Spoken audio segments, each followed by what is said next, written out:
The horizon pulls me closer, a whisper in the wind. The map is blank before me, where do I begin? No fear of what's uncertain, the unknown feels like home. With every step I'm finding a place I've never known. Let's go where no one has ever been, a world unseen beneath our skin. Through endless skies, we'll break the chain. Uncharted lands will claim them all. Rise like tides and let it fall. Just endless sea. Come drift with me. Come drift with me.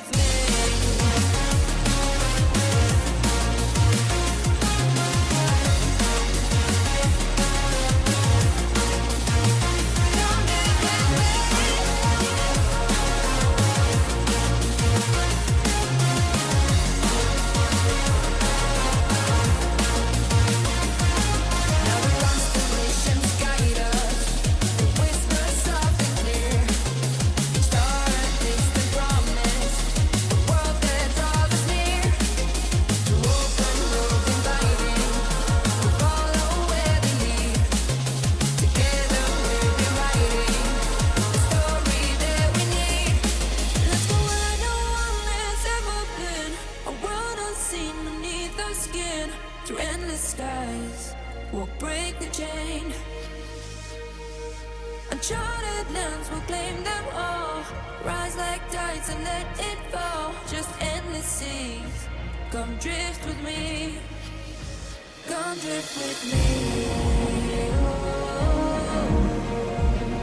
Come drift with me. And come drift with me. And come drift with me.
Let me fix the webcam real quick, and then hopefully we'll be good to go. How y'all doing though? Welcome back, boys. Hope all of y'all are having a good one. I think it's white balance that I gotta adjust, right? I think. Is it gain? Oh yeah, definitely it's a little bit of that white balance. Why is the... Okay, well, I think I got it. At least I think I do. How y'all doing? Welcome back. Hope you guys are having a good one. Let's get the stream up and running, right? How y'all doing, boys? Hey, nice man. It's a stream, not a video. At least this one is. Also, man, I feel like I should apologize. I have not been streaming over these past few days. I don't know what happened to me. I just got busy, dude. I just got busy, partially in my head, but a lot of it doing YouTube stuff. So I just was like, you know what? I needed to just focus in. I needed just to lock in on one thing at a time, and I can't do everything, dude. I can't do everything at once. So I thought, I'm just going to focus on one thing, and that is videos and my mental. Let's do that for a bit, right? Let's do that for a bit, see how that goes. And I think that was the right choice. I think that was the right call. Wait, okay. Oh God, that's too orange looking. Okay, I think we're good though. I think we're good. How y'all doing though? We good? What's up, Dirty? How you doing? Is that how you got the name? Duarte. Duarte. That's not even close then. Not even close, bro. Not even close. I'm still trying to adjust it because the background is a little off. Also, I look a little orange here. I don't know why, dude. I don't know why. I don't know. I can fix that. What's up, Helix? Hey, hope you're having a great Friday. It's going good. Working on myself right now. Yeah, that's what I've been doing this week, basically. A few more hours I'll work and finish my Warlock leveling tonight. Oh, that's cool. Then grind Valera this weekend. Are people actually grinding Valera? I mean, I know the delves are going to be a way to like level up a character, but I'm thinking like I'm going to have ults. I'm going to do a lot of delves on my ults because you're going to need to catch up that way, right? Or for early gear. And I'm thinking I'm going to be doing delves anyway, right? So Valera is probably going to be leveled up automatically. So like, are people actually grinding Valera super hard right now? I should have added some wax, man. It's all over the place. But yeah, let's get some duels going tonight. Yeah, let's get some duels going because I feel like I'm just kind of messing with my webcam a little too long. I don't think I'll get it right. Dells was like my main thing. Fair enough. Yeah, I guess that is fair. But I feel like she's just gonna shoot up in levels so fast once people are actually doing like daily delves on a character. You know what I mean? I think it's gonna go by real fast. What's this?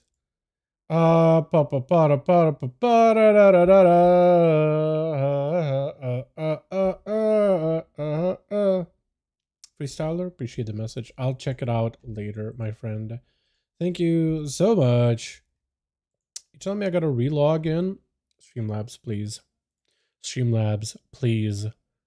Please take it easy on me today, man. I just want to log in, hang out with the boys, do my thing, do some duels. Hopefully we'll get some actual games this week specifically for duels. That'll be incredible. What's it asking me to do right now? Okay. Okay. Hit continue. Is that fix? That's a fix. Okay, I think we're good. Yo, sorry for I'm gonna apologize once. I know I shouldn't. I feel like I apologize way too often day-to-day life, but we're having a slow start. That's on me. You know what I mean? Might be because of the Hall of Fame first bunch kill this season for Del Boss. Oh, I guess that makes sense. Yeah, like Hall of Fame for Delves. I guess. Yeah, is the boss going to be available day one of Delves Bountifuls being open? Because I don't think the boss is available day one, is it? So like you'll have a week to actually level Valera with Bountiful Delves. I just feel like I don't know, man. Maybe I'll get it wrong. Maybe I'll be the one kept playing catch up. But next week it doesn't seem like Mythic Pluses are open. You'll be able to run a bunch of Bountiful Delves. If I really need Valera leveling by then I'll do Valera leveling. But yeah, having a level Delve companion will also carry your ults. I mean, to some degree, maybe. Kinda. Look, after Bran, right? After Bran and how utterly useless he was a lot of the times. I don't know. Is Valera that... I know Valera's better. I just don't know if she's that much better. She's like a better... I do like her kit there. The stuns are really good. I do appreciate those. Her heals are pretty much same as Brand's. Like, they're effective, but they're not that different. I do know the Brand, some of that T-Rex thing that used to taunt for you. That was pretty good. And he used to do some damage, but then they nerfed the hell out of him. But like, I don't know, man. I don't know. Maybe Maybe I have been skimping out of a little too hard. Possibly. Potentially. Leech of Wood and Speed Poison is insane. It's okay. I don't know if it's insane. It's better than what Bran offered, but it's okay. Anyway, let me get the music going and let me actually hop on and try get these duo groups up and running. I don't even know if we got enough EU boys today. Hopefully we do, but we'll see, right? We'll see. We will see how things go tonight. But yeah, dude, I really gotta fix the lighting stuff because it's like whenever my screen changes, you'll see like it just hits my face so bright. Look at that. It literally brightens up my face for one reason or another. I gotta mess with the lighting, I think. That or my screen is like way too bright and I just never really realized it. Who knows, honestly. Anyway, my DPS brand solos devs when leveling at super fast speeds. Yeah, my brand just summoned, he was like, don't step on the webs, I'll call Nerubians, and then summoned Nerubians immediately. Next global. As soon as he's done with the voice line, he would always call Nerubians. Bro, Brand was trolling me the entire time. Let's get the groups going under Molten Core. If y'all want to join us, let me go and add a thing on how to join us if you're interested in joining 5v5 duels. Gonna be running some competitive Molten Core tonight. Don't you know? How to join duels. Let me paste that in and pin it real quick. Yeah, so if y'all want to join, find us on LG under Raids Legacy section. Alright, who can I invite tonight? Instead, hey friend, we getting some groups for finding those right now. Let me, if you're interested. Here we go, and I'm just gonna pass around. Why, you still leveling a character? It's Alex, still leveling a tune? Hey friend. You know what? I'm just gonna probably do this, right? Hit people with a hey friend, make it easy on me. Compared to anything Brand that is a healer besides potion, poison is insane. I mean, it's like what, 5%? 5% more leech. It's kind of like, it's kind of nice. It's not like it's 50% or some crazy number. I mean, log and rogue. Okay. Well, that's gonna invite, man. Let me actually go through any people that are regulars. Yo, duels? Darator, let's see if he's down for it, man. I need to have somebody in this group who can lead. Inator, I don't remember who that is, but that's somebody new. Maybe they'll be down.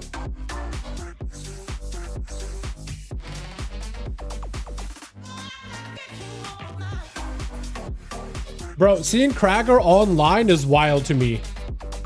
Hold on a second. Is that the real Krager? Bro?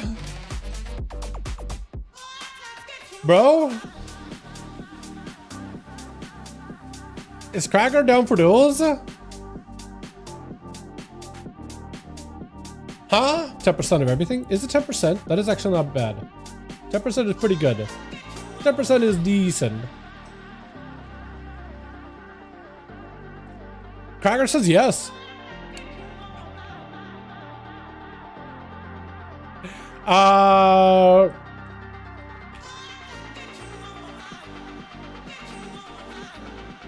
We're getting groups together right now. Hold on, are we actually having Krager join these?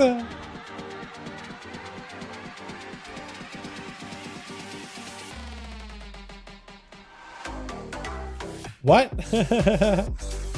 Bro, are we back, baby? Chat, are we back? Goss agree, wear a tank, get him in here. Instead, invite please, got you.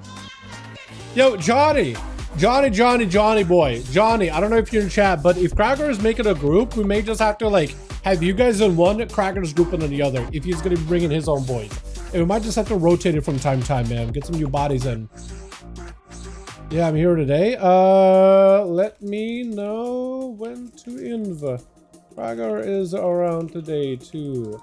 So no idea if he is doing his own group, but might be a wild night. Crazy. 3 of us in a group. I'm guessing Johnny got Darator. Possibly. Привет, здорово. Możecie чуть-чуть забываю, но чуть-чуть могу говорить. Чуть-чуть. I can barely speak Russian. That's all I said. We're ready? Bro, Krager does have a group. Okay. Okay. Johnny, I need 2 from your team and my team, real quick. Johnny, you want a +1, real quick. Where are you? We're gonna have to do this quick, dude. Hey, friend. Kragar is in today. I got 2 more I need for my group. Probably should consolidate and rotate. So, get your ass in here. Nesmersky is on his team. Get your ass in my group real quick. Darator, got him. Johnny, I'm waiting for you, man. Waiting for you, my guy. You've been on. You were starting the group from the get-go. I'm waiting on you. I'm gonna get you in. Azrael? God damn, even Azrael is on, isn't he? Yeah, I do, but I will as the night goes on. Hold on. I promise you I'll get you in when the night goes on. But we're gonna get Lemon. We're gonna get the groups in here. This will be fun, man. This will be fun. Alrighty, boys. Let's have some good games tonight, man. Let's have some good matches this evening. Invite, spectator, match. Kragar and Johnny boy. I can't spell Johnny for some reason. Jesus Christ.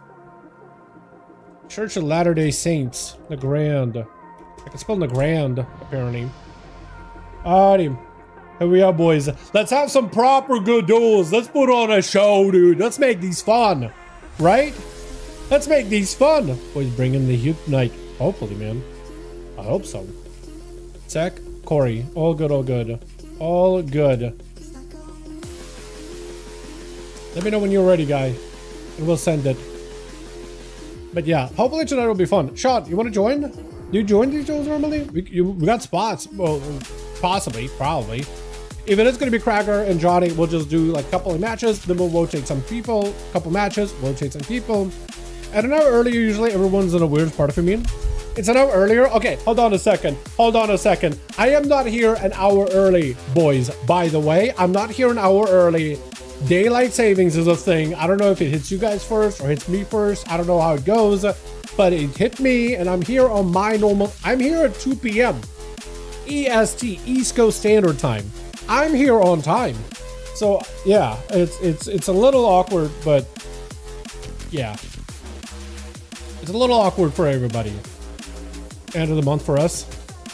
Oh, okay.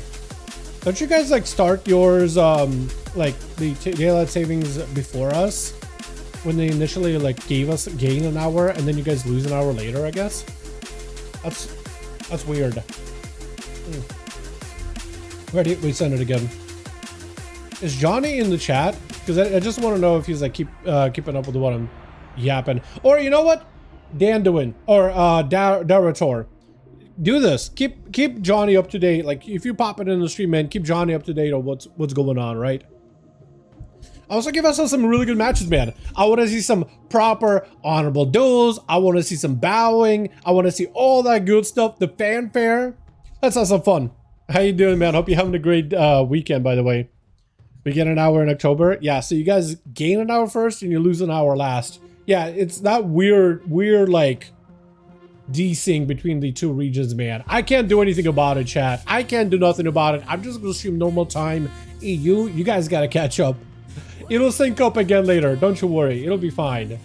This actually works out because I'm technically earlier for the EU team, aren't I? Much earlier than usual. Anyway, to Twitch. Krager, man, he's not. Oh, he's back on the Orc. I was gonna say he's back. It's all about a dwarf earlier. Back on the Arms Warrior. I do love seeing it. The smash on that team. We also got ourselves Beholder. We got ourselves also Beholder, and we got ourselves Jane in here as well. I'm gonna have a hard time with those casters. Beholder and Bobby Coil. Wait, Bobby Coil? Is that what it's supposed to be? Beholder. I want to say Beholder? Is that what it's supposed to be? I'm not even sure. I'm gonna figure it out. But it's gonna be Krager leaping away. Zenith out for Lemon Roll. Got himself Joued parry up. That's gonna be Lemon trying to see if he can get past him. Disarm on the warrior for a second. Is he still able to parry even without a weapon? I hope so. Kraken may need something for a heal, but a touch of death kills him. No, I was hoping Kraken would have a proper match here off the bat, but immediately gets sniped by Lemon. Charged him, parry up, and just bypassed the parry like it was nothing. Hold on, if you disarm him while he's parrying, can you not parry? Is that what happened? He just has no defense? Just a 30% DR? That is brutal. I feel like the boy needs another chance, man. He didn't even get a chance to play. What was that matchup? Lemon is... I was gonna say, would you take damage from some Shadow Flame stuff? Rick, Saya, and a friend? I got Rick and a friend who want to join in case you lose bodies? Sure thing. Sure thing. Wait, what is this random? What is this damage you're doing to the guy while he's behind the pillar? What is that Shadow Flame looking thing? Succubus around the corner does catch him. In cap is going to be a trade for Beholder. This is going to be playing into a what looks like a Diablos build, trying to pop a defensive hero. Big kicks, busting through the shield really quickly, dropping down an Infernal with a Mortal Call right after. This is where the Warlock needs to get some kind of damage rolling in. Is going to get a quick interrupt by the Monkus. Port out for Beholder. Maybe looking for a gateway here. He's taken a lot of damage, and before Beholder can get some kind of a setup, he's still getting some random procs on a Lemon from behind the pillar. Some random Shadow Flame procs aren't hitting him, which I don't really know what that's all about. Is that just, what is that? It's like constantly hitting him. It's like constantly hitting him over and over and over again. What is that supposed to be even? He does have a lot of soul shards available, just needs to get a Chaos Bolt going at some point. Quick Fury into Lemon. Bolt one into a second bolt. Karma to reverse his damage. Decimating Bolt does connect, but a Karma is going to reverse it back to Beholder. Does not have a lot of health to work with. Get himself a little bit of health. We'll need a wall. We'll need everything. Mortal Coil real quick. Try to use Mortal Coil, but Celestial Conduit makes him immune to all CC. There's just nothing they can do. Continue to hit him with Shadow Flames and nothing could stop Lemon. Once he got his full burst going, that Conduit just gives him that full CC immunity. He can still take a lot of damage, but like CC just doesn't stop whatsoever, and he's healing himself, and he's doing good damage. Quick like super on Squishcam. Unfortunately, Lemon doesn't have too much damage to follow up. It's going to be Lemon getting caught in a stun. Disarm immediately onto the rope. Got Shadow Blade, still building a ton of call points into a blind as Lemon is setting up some kind of a burst going. It looks like that Squishka is going to peel away some Vivify Zoro for Lemon, but a sap out of the rogue. If he's playing the right talents, then Lemon coming out of that sap isn't going to do a lot of damage or healing. So he's not really like he can get much of a counter, but a lockdown with a quick coup de grace slicing him up, stops him. Gossi landing a stone onto the Smirshka, playing Boomkin for him. Moonfire, Sunfire, all those things are up. Quick stab by Nesmirshka into a gouge to lock down Gossi. Barskin to counter the stun. He's got himself damaged. Cheap shot yet again by Nesmirshka. Is going to peel behind the pillar, taking a lot of damage before he takes too many star hits. He's going to try to see if he can just reposition, but that reposition was a risky one. And a couple of star surges too, with even more procs out of Gossi. Chomping down on the Warlock cookie, but Nesmirshka still taking that raw damage. Quick stun by Gossi. I don't even know if Nesmirshka can do much. Cloak of Shadows is available. Vanishing without the cloak, but it's going to get him out in the open. It's going to need a cloak at some point. It's going to try to see if he can land a stun onto Gossi. Gossi breaks out of it really quickly with a trinket. Got himself loads of procs, and Nesmirshka with yet another advantage, holding on to Cloak of Shadows for his dear life. Unfortunately, next stun by Gossi with cooldowns, and I think Nesmirshka is just done. Potentially just done. Gossi is going to pop into cat form for Nesmirshka. That's a nice reset. No dots to work with or worry about. Gossi looking to pick up the eyes. If Nesmirshka finds himself in a rough spot, this is going to be Gossi immediately hitting him with a Moonfire. Picking up the eyes, should see him. Charges through him as a bear. Quick gouge into the Sand Feeding Roar. It is going to be a quick disarm. Nesmirshka with Shadow Blades available to do some damage. May need to use a Cloak of Shadows here. Gossi with a massive shield without Barks can protect him a little bit more. Cloak of Shadows to follow up. It looks like Nesmirshka is committing the damage. And Gossi trying to see if he can counter him with some output of his own. Rune around the corner, which is so perfect. It's timed for really well for Gossi right there. Able to do some damage. Couple of procs on Nesmirshka, who's able to live through quite a few of them. Gonna be Gossi trying to see if he can maybe dive into bear form, possibly catch a re-stealth maybe, because Nesmirshka still has dots. Something's keeping him out in the open. Gossi with a quick roar for a second, and a clone blind to try to see if he can beat him to the punch. Sheep shot right after. Is this dance gonna be enough? Gossi set himself up a hell of a victory, but Nesmirshka stolen from him last moment. It was looking like the Boomkin was on the aggression and in the advantage there the entire time, but the rogue, just a thief in the night. Unfortunately, dude, How do rogues keep getting, dude, rogues keep getting away with some of the wildest things. Like the entire time the Boomkin is running around, rotting the Smushka, bullying him, procking him down, instant casting him, even caught a road around the corner, and some way, somehow the Smushka still just yoinked the victory away from the guy. Unbelievable. With Worry Tank gonna be up next, Shrink and Blaze right after, spinning down onto the Smushka. Slayer Warrior trying to see if he can lock him down, able to go for stuns in between of that Blaze Storm, so Warrior's protected from CC, can just lock down the Smushka to make sure he has nowhere to go. Disarm on the Rogue, going for a bit of evasion. Worry Tank also taking a decent bit of damage. Fear before the Rogue is able to lock him down. Worry maybe worried here, pun intended, with he may have to pop a defensive here, trying to see if he can get some set up versus the Smushka. The lockdown forcing out a enraged regeneration, able to go for a little bit of healing, stun before the Rogue can reset up behind the pillar, charges to him, trying to get some of those procs, has the Rogue super close in that execute window, but not quite enough to take him out.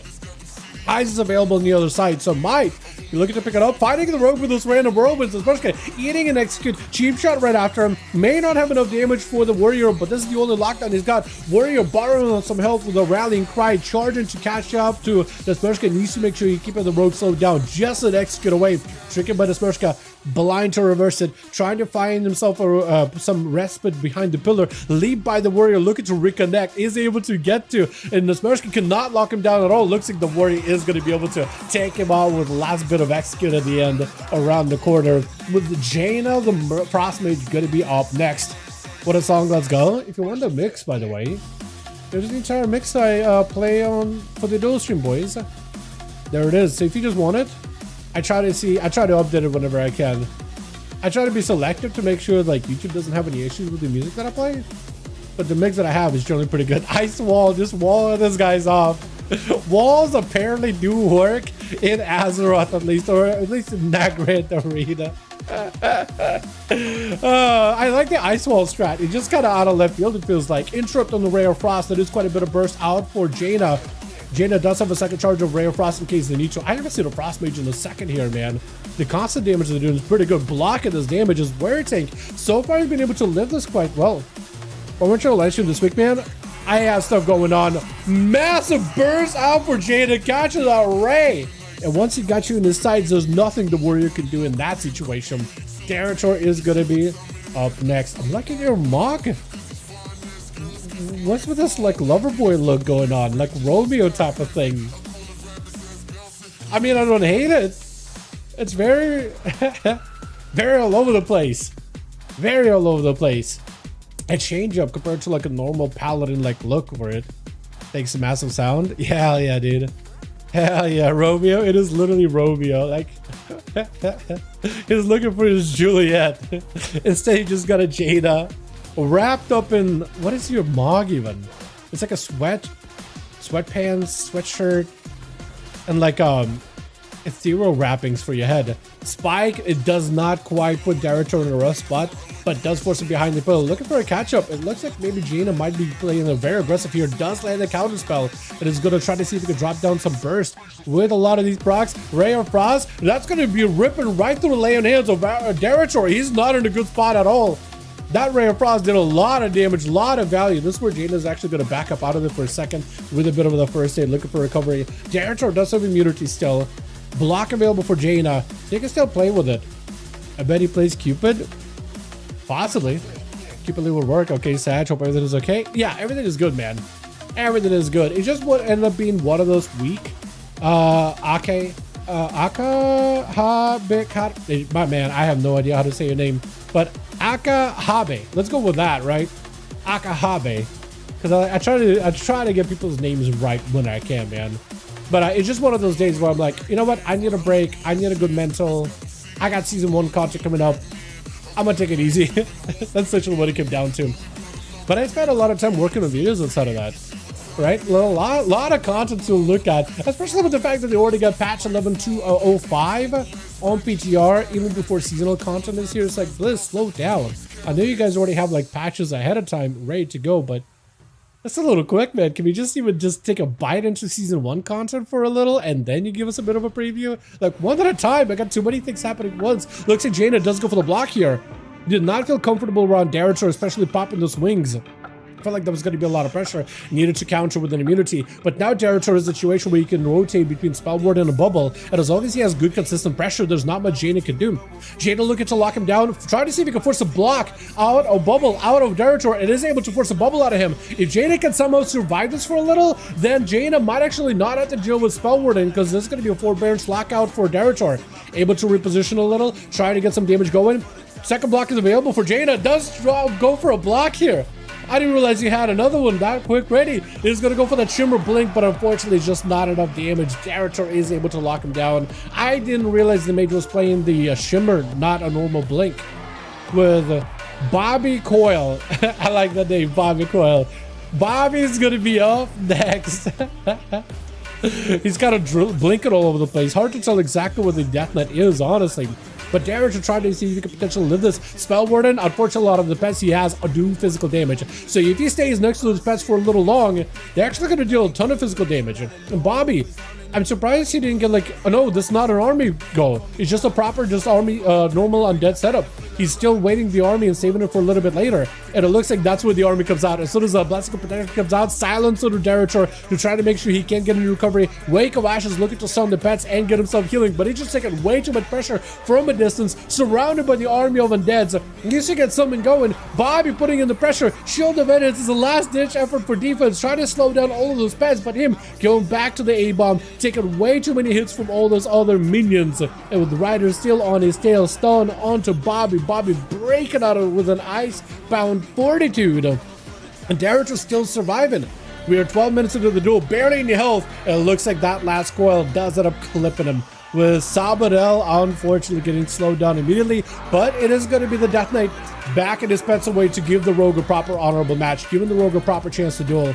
I like seeing this. It comes down to the last one, and Bobby able to sit down for some food. Sabadell giving him that same bit of respect. Let this be a proper honorable duel. A Subtlety Rogue, which is, I think, right now looking like they're probably the likely winner, just because some rogues have so much burst, and Bobby's walking into this without IBF, without a human racial. Those stones are gonna land and they are gonna stick. There's no way to break past it. Sabadell somehow trinketed something, but I don't think it matters. Yeah, has himself plenty of damage, more than enough. Catching 2 for Lemon, 2 for the Smeshka, getting away with murder. Let's get us another one going. As soon as Kragar and Johnny let me know when they're good, we'll send another one here, boys.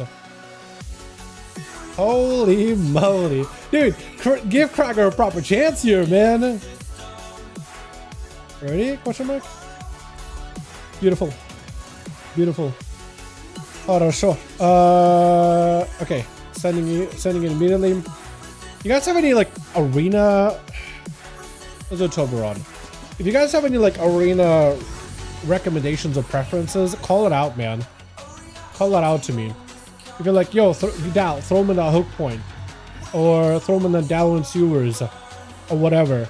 I'm just gonna rotate through them, but if you guys have any preferences, let me know. Toberon I want to do Toll because it's a great caster-friendly arena. Like, it's spacious, boomkins and warlocks have a lot of opportunity to kite things, specifically melee.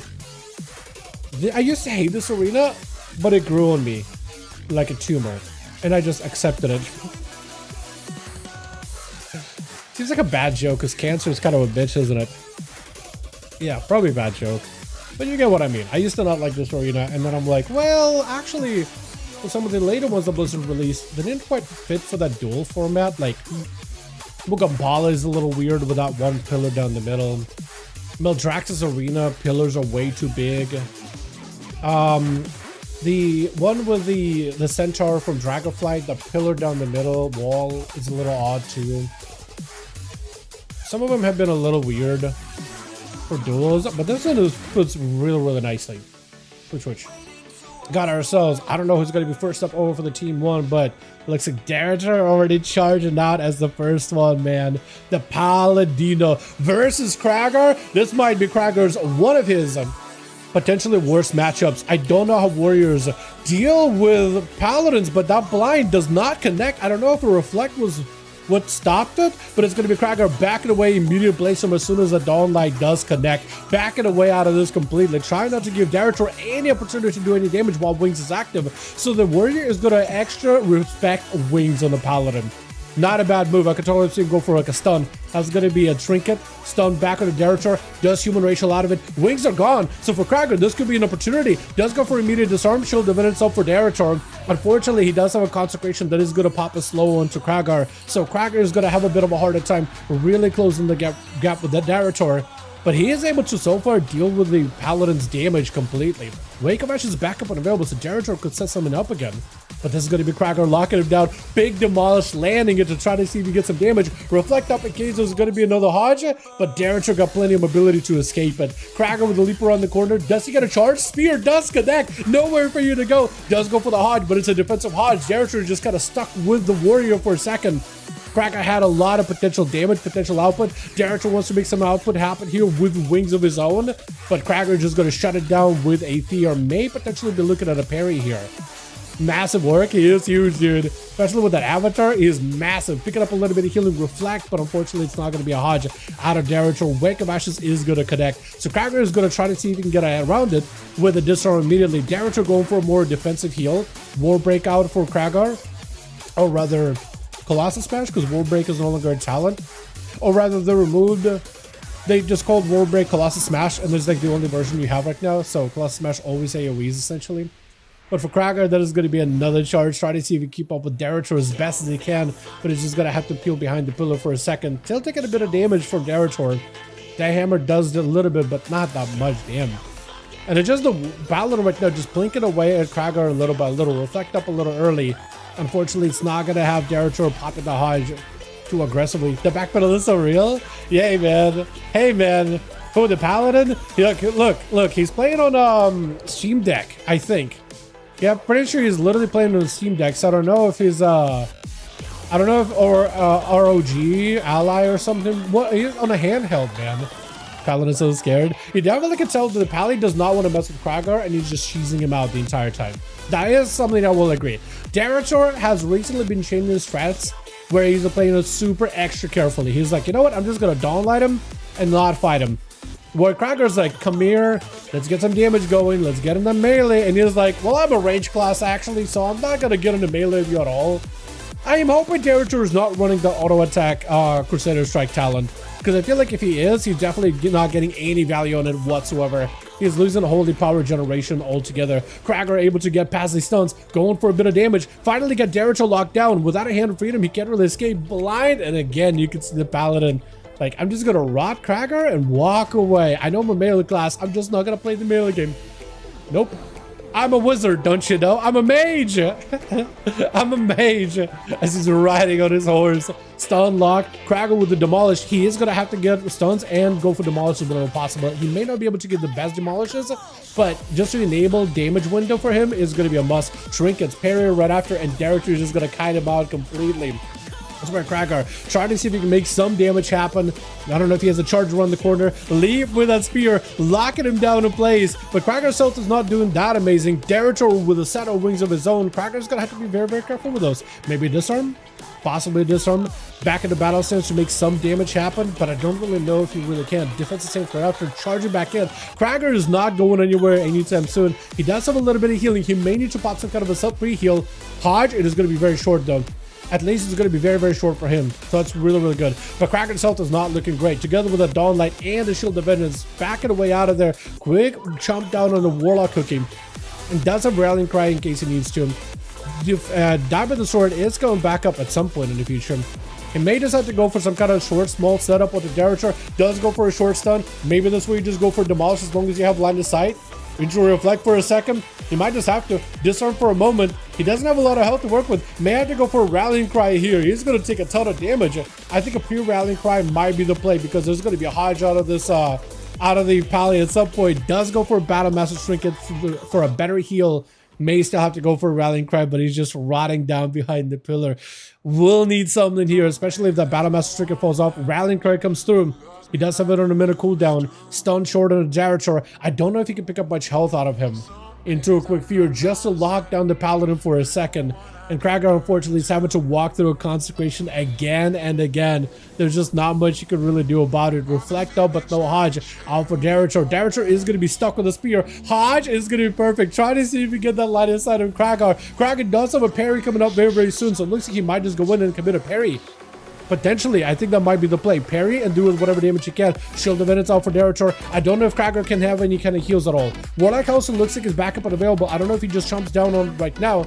Unfortunately, the Paladin is going to be able to slowly but surely whittle him away. Damn. You know, I don't even know if Darator really needs to play it that safe. It is a warrior, right? As a Paladin, you just like pop heals and then burst him down. But the entire time he's just like, I'm just going to kite you and stay super far away. I really do think that needs to end. I feel like if you have a range class, like maybe survival, right? Because normally it's a range class that's got melee abilities. I feel like survival doing some range shenanigans, I feel like it's fine because it's a hunter. But if you're a melee class, I feel like there should be some kind of encouragement to let's get in melee.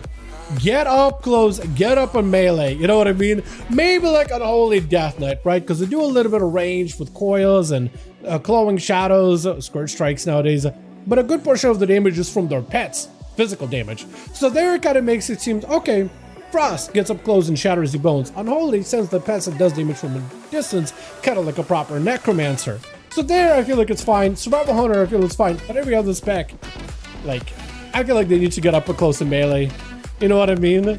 Warriors way undertuned. Are they really? That is unfortunate. Hopefully they get some beef ups then. Cheap shot back to back under Darator. And Smurfska taking huge hits. Shadows to follow. Darator with the lay on hands. Have not really had to use too many immunities. Blessing protection has been used at some point though. And Smurfska diving into a quick vanish. Try to see if he can get himself a reset. If Smurfska stays with Darator too close, gets caught in a Hodge with a Wake of Ashes, he is going to go down. And that's a full bubble available for Darator at the worst. Picking up the eyes. Sees exactly where the Rogue is at. The Rogue backing away. It looks like Rogue may actually wait 20 seconds until Shadow Blade's available so he can actually have some impact with his burst. Maybe get past Darator's bubble. But that'll be tough. Darator is definitely... He has eyes on the Rogue. He sees him.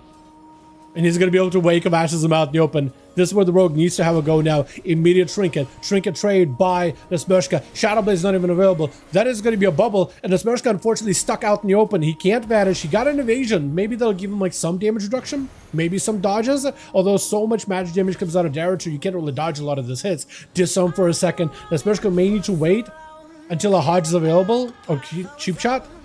Barely living the Shield of Vengeance. He just used to have a go now. Oh yeah, it doesn't matter. It didn't matter. Unfortunately, it didn't matter. But Be Cold there is gonna be up next. The Warlock with the second CC catching the Paladin around the corner. Be Colder, do you have anything to follow up here? He is gonna need to get a bit of ramp up. Shrink it really early, but Darator got nothing left. As long as you get yourself a bolt, that might be enough. Infernal. So looks like he decided not to find out if Dalaran lives. He decided he was going to commit damage. But Dalaran just living. 8 minutes into the match, 44% dampening. Your healing is greatly reduced, and he's still just alive and surviving. Wall? I feel like Beholder might have overcommitted too many cooldowns there defensively. I think that might have been a misplay, just a little bit. But look at Dalaran just living. He literally got Chaos Bolts in his face, and Infernal keeping him nice and toasty, and he's still just healing through it all. Like, what? You would think that Blizzard would have taken a look at like how popular like the sheer amount of popularity that Paladins had in the entirety that is war within. I was like, okay, they had an entire expansion to themselves to be really strong. Let's make him not that strong. You know, let's make him decent, maybe a top 5 pick. But like, man, in 1v1s they're so good. Celestial Condi, Beholder having to go for a gateway. Unfortunately, not the gateway. I did forget that they could double gate. Didn't matter. Lots of mobility on Lemon Roll. Got him locked down. No wall available. So really wasn't much that the Warlock could do to recover there. You know what I mean? Jada gonna be up next as a Frosty Mage. Are you playing Blink this time or are you playing Shimmer still? Because I know why you play Shimmer. Like Shimmer and Ray of Frost. Especially if you can like start Ray of Frost to go Blink behind the pillar or Shimmer behind the pillar and they can't catch ya. That could be really good, but being able to blink out of a stun? Yeah, it looks like here's Shimmer having to block it. That is unfortunate. Try to see if you can go for that Shimmer cast, which is an advantage. That is an advantage. Look at the damage of Ray Frost does. Wait. Is that why you're Shimmer? So you can just do that much damage while literally being behind the pillar? That is wild. Breath. Lemon is gonna get stuck in the stun. He does get stuck in the stun. Second Ray. Oh my god. Look at that Ray. Bro, look at that Ray. First of all, I didn't expect for Ray to do that much damage. Harry from the cave. What's up, Pete? I didn't expect Ray Frost to do that much damage, by the way. But the fact that it did, and the fact that you just went for a second one, like, okay, I can do this. You just gotta stun him really quickly. Jaina's like risky block there and then just went for a stun. You gotta respect that strat. You gotta respect the play. Honestly, I respect that at the very least. Sabbath will give Jaina a proper opportunity to get some food. We are at 11 minutes into the match, 58% dampening, so any kind of healing you have is going to be very, very limited. And it's going to be Jaina trying to see if we can catch Sabado in a root. Cloak of Shadows really aggressively. That is going to be a block to counter it. Sabado, I think, is still in a decent spot. Jaina is going to have a hard time getting away from any stuns out of him, which is a little unfortunate. Are you just getting like a bunch of procs? It looked like he went for a full coup de grace. Wait, did you kill the pet? I think he killed the water elemental. Literally melted the water elemental in a few seconds. Jesus, how much health does that thing have? Gonna be an attempt at a stun. Drink it out for Sabado. Does go for the banish to break past the slows. It looks like he still got stunned. Is that Ray Frost gonna be enough? Oh, it's not enough. Jaina does have a trinket, so you can get out of next stun. He just gotta find a way to kite around Sabo.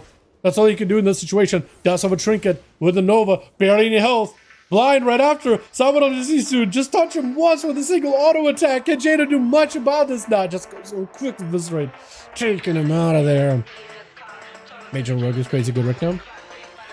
Yeah, I guess so. Warrior should be more powerful for sure. Is Warrior really that crazily undertuned? It's hard to tell sometimes, like when a class is overtuned or undertuned, because it's like you would normally see them competing, right? In like, you see them a bunch in solos, you see them a bunch of Mythic Plus, right? Or if you don't, that's how you know. You know what I mean? But yeah, Unholy DK, Bobby Coyle. Trying to see if he finds Sabado somewhere out here. Eyes unfortunately not available on either side.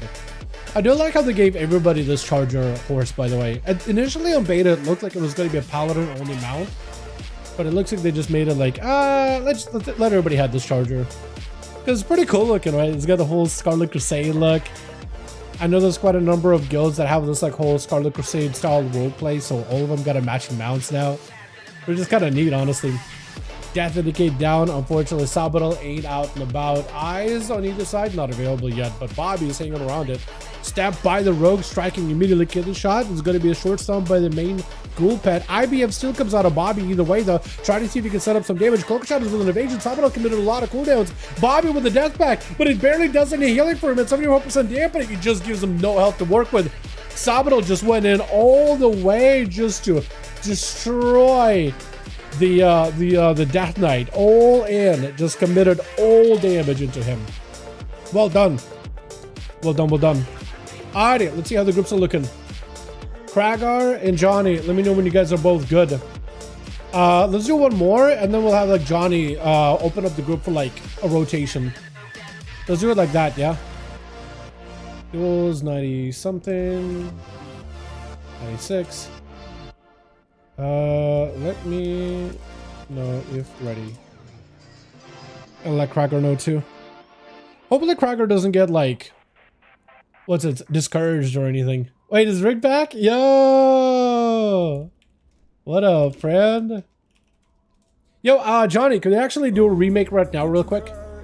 Can we do a group remake? Never mind. With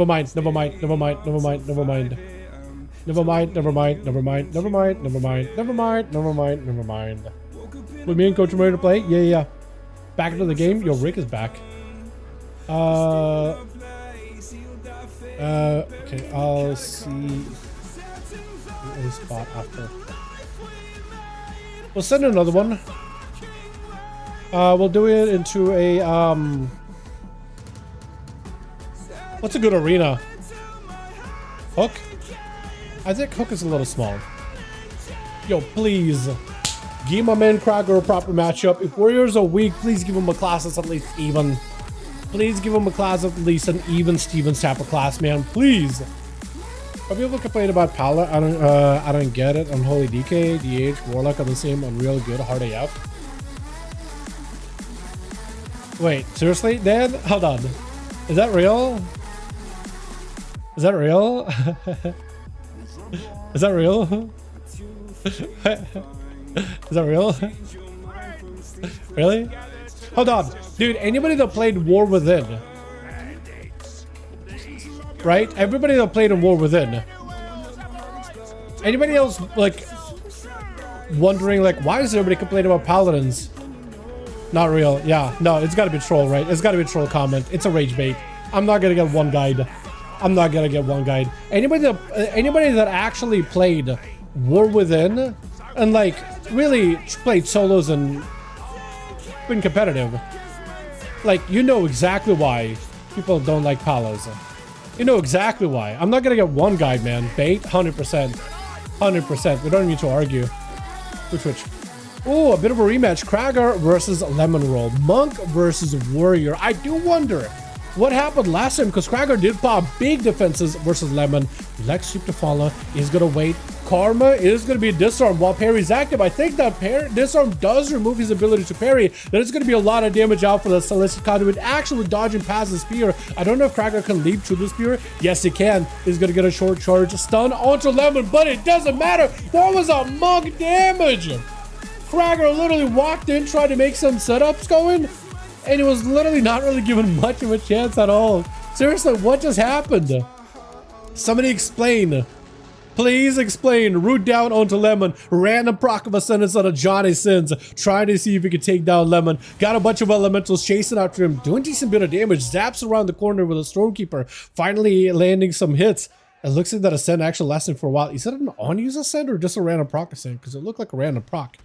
Does get himself some hits. Knock back into Lemon. Is breaking out of the Lex Sweep. Is going to go for that short stun with the Earth Elemental. As long as he got roots and damage from range, he might be okay. Try to see if he can stay away from Lemon. Lemon does actually remove the Flame Shock completely. It's going to be a Hex.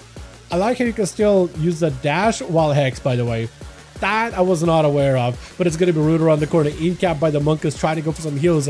Big kick on a Johnny, but he's going to try to see if he can back up out of there. Lemon is actually taking big hits. As long as he's out in the open, like, Johnny can keep plinking away big damage on him.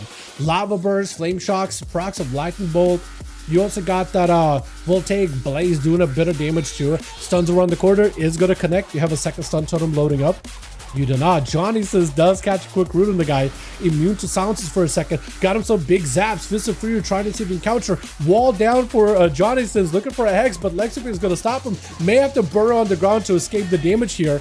Is going to burrow on the ground for a second. Lemon still does have Zuen, but it's going to be Johnny says trying to catch up in healing. Look at his healing. Lemon tried to Vivify, dude. Look at the Vivifies. They're so weak. Blizzard still does not let monks Vivify heal at all, do they? Literally won't let him heal. In cap for a second. Lemon, all he can do is maybe try to keep Johnny Sins at a distance, using that heightened mobility to get behind the pillar and avoid Johnny, line of sight of him at the very least. But his health recovery right now, Vivify, is pretty bad. Like, it's just a class. It's not anything Johnny can do. He's doing his best here. But it Earth Shocks into a Lava Burst, flying back to back, knocking him in. This is going to be Johnny trying to see if he can position himself out of there. Every single Lava Burst. Oh, that stun totem was perfect. Stormkeeper is up. Johnny Sins got himself a decent setup here. In cap for a second, and Johnny just trying to find himself a breather. Johnny got a couple of spirits with him. That would have been a perfect opportunity to make some kind of big damage happen, but Lemon is going to try to see if he can back away from it. Frost Shock, Lexi doesn't catch him from a distance. Going in for a setup. Johnny, if you have a Juwen here or a Zenith, this could be a great opportunity, but an Ascend, trying to see if he can treat that Ascendance with respect. Fire Elemental is going to do some damage from around the corner. Johnny's actually being cognizant of the Elemental and the Shaman at the same time, trying to limit the amount of damage he's taking, because look at that Fire Elemental. That Vivify, Fire Elemental is burning through those Vivifies. Every Vivify, he just setting you back again and again. Big defensive out for Lemon. Johnny Sins with a wall. Try to see if he can fight through Johnny's damage. Karma is still available for Johnny in case he needs it. Hex to follow, and this gives the Shaman an opportunity to catch up in heals. That Hex with a bit of reset, moving the totem. Got himself a big Stormkeeper. Is that going to be enough? Oh my god! Let's go, Elemental! Oh, that's beautiful.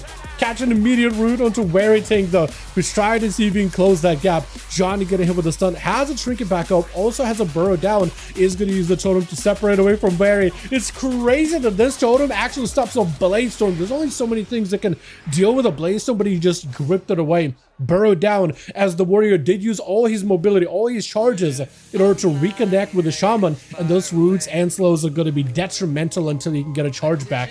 Got himself a reflect.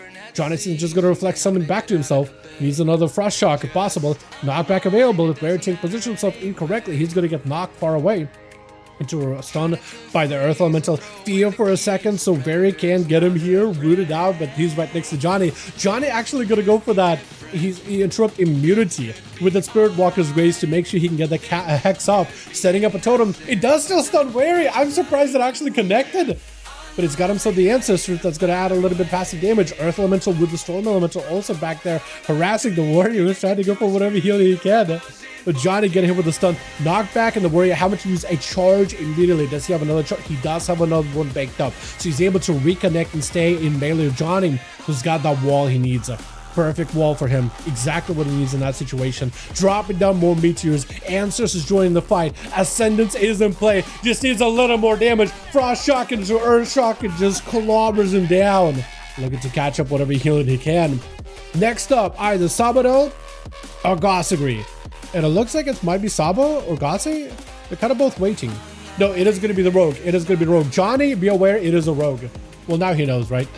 Now he knows. Kidney shot. He's going to trick it out of it. Moving the totem with the Rogue. Rogue having to take down the totem. Johnny pumping out even more Guardians. Knocked out onto Sabado with a high mounted racial. But unfortunately, Johnny does not have any way to get away from Sabado.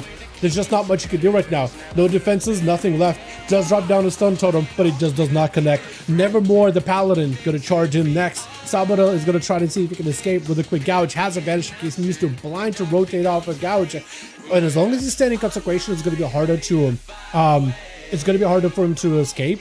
But he's trying to see if he can get out of there. Into a full wings available for Nevermore. Human Rachel dropping the hammers down on Sabado. I think Sabado was expecting for every Paladin to be a Dawnlight Paladin. But here, Sabado just walking into just clobbering hammers back to back. With Nevermore trying to see if he can back up out of there for a second. Up on his horse. And Sabado looking for an escape. High Mountain Racial Pass is still broken? Which one? The versatility one? I have no idea. I have no clue. If you see a lot of High Mountain Torrents in PvP, maybe. I think then the answer would be a very strong maybe. Because I don't think it's the knockdown that's broken, right? It must have been the versatility. I think it's more versatile than it's supposed to. Like a % more or something. I think. I could be wrong though. I could be completely wrong. Completely wrong. I also like this man's tabard and cloak, by the way. He's got like a red cross going on. Very, very knightly. Very, very knightly. Big fan of that. Especially with this whole set. Sabado unfortunately does not have much for this knight in shining armor, so he is going to be going down. Gossagri is a boomkin. I don't know what much you can do on your end against Nevermore, but he's given him an opportunity for an honor duel. I think as a boomkin you should not let a pally get an honor duel. Maybe also a rogue either. I think those are some of the classes that could possibly counter you. But he has decided that he's going to give him a proper honor duel. I'm okay with it. The rest of reduced damage taken by 30% against certain abilities. It's a tiny bug. Oh, that is a very, very, very, very tiny bug. Very tiny. What abilities though? Is it some random obscure ones or like fireball from a fire mage? That seems like a lot. That seems like a ton. It's going to be massive hammers, but Nevermore with a roar by Gossagri, looking to get himself a reset behind the pillar. What are these random shields he's got going on? What are these shields? Is that a trinket? What is that? Or is that like some kind of like an embellishment? I don't think I've ever seen it, but he's doing damage to Nevermore. Nevermore might be looking for a bubble here. Does get silenced, but he can still bubble. This is where Gossagri, even though it looks like Gossagri has him in the sights and should go on the offensive, he knows there's going to be bubble. Nevermore with a lay in hand, so he's still got plenty of cooldowns to work with. I actually think maybe his stacking him while he's silenced might have been a bit of an easier play, just because you would have guaranteed a bubble. Johnny picking up too. Love seeing some elemental shamans. Johnny, different Johnny. Let's do a quick switcheroo for the team. Quick switcheroo. Listed up an LFG on the molten core. Drag some new bodies in. Let's give the team with a bit of variety, yeah? Let's do that real quick. A tiny one. Yeah, a tiny one. A tiny one. Okay. Krager, I'm telling him to wait for me a second while we do a quick switcheroo. And Johnny, let me know when you guys are good. Pat Chester, Russian keyboard. How do I? Chas, only at the so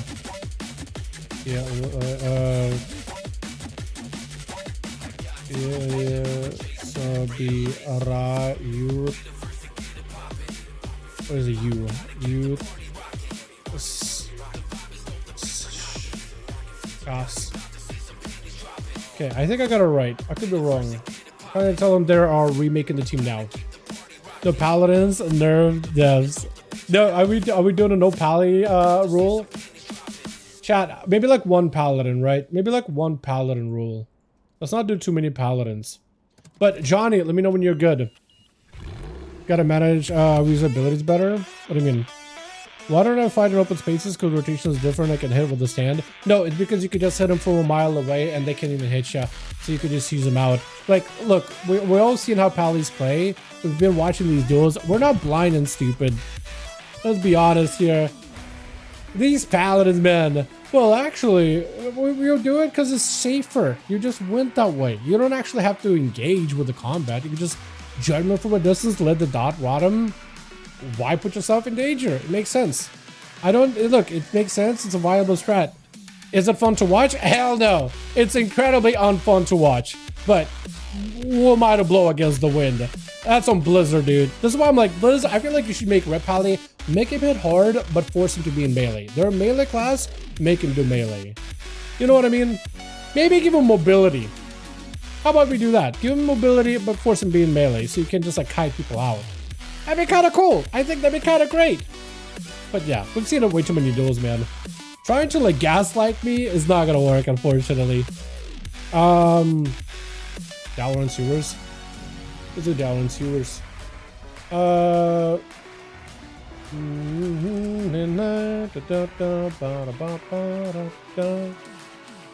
No, maybe something. It's like rogues, right? It's like, oh, why do rogues just stealth until cooldowns are back? Well, they want to win, right?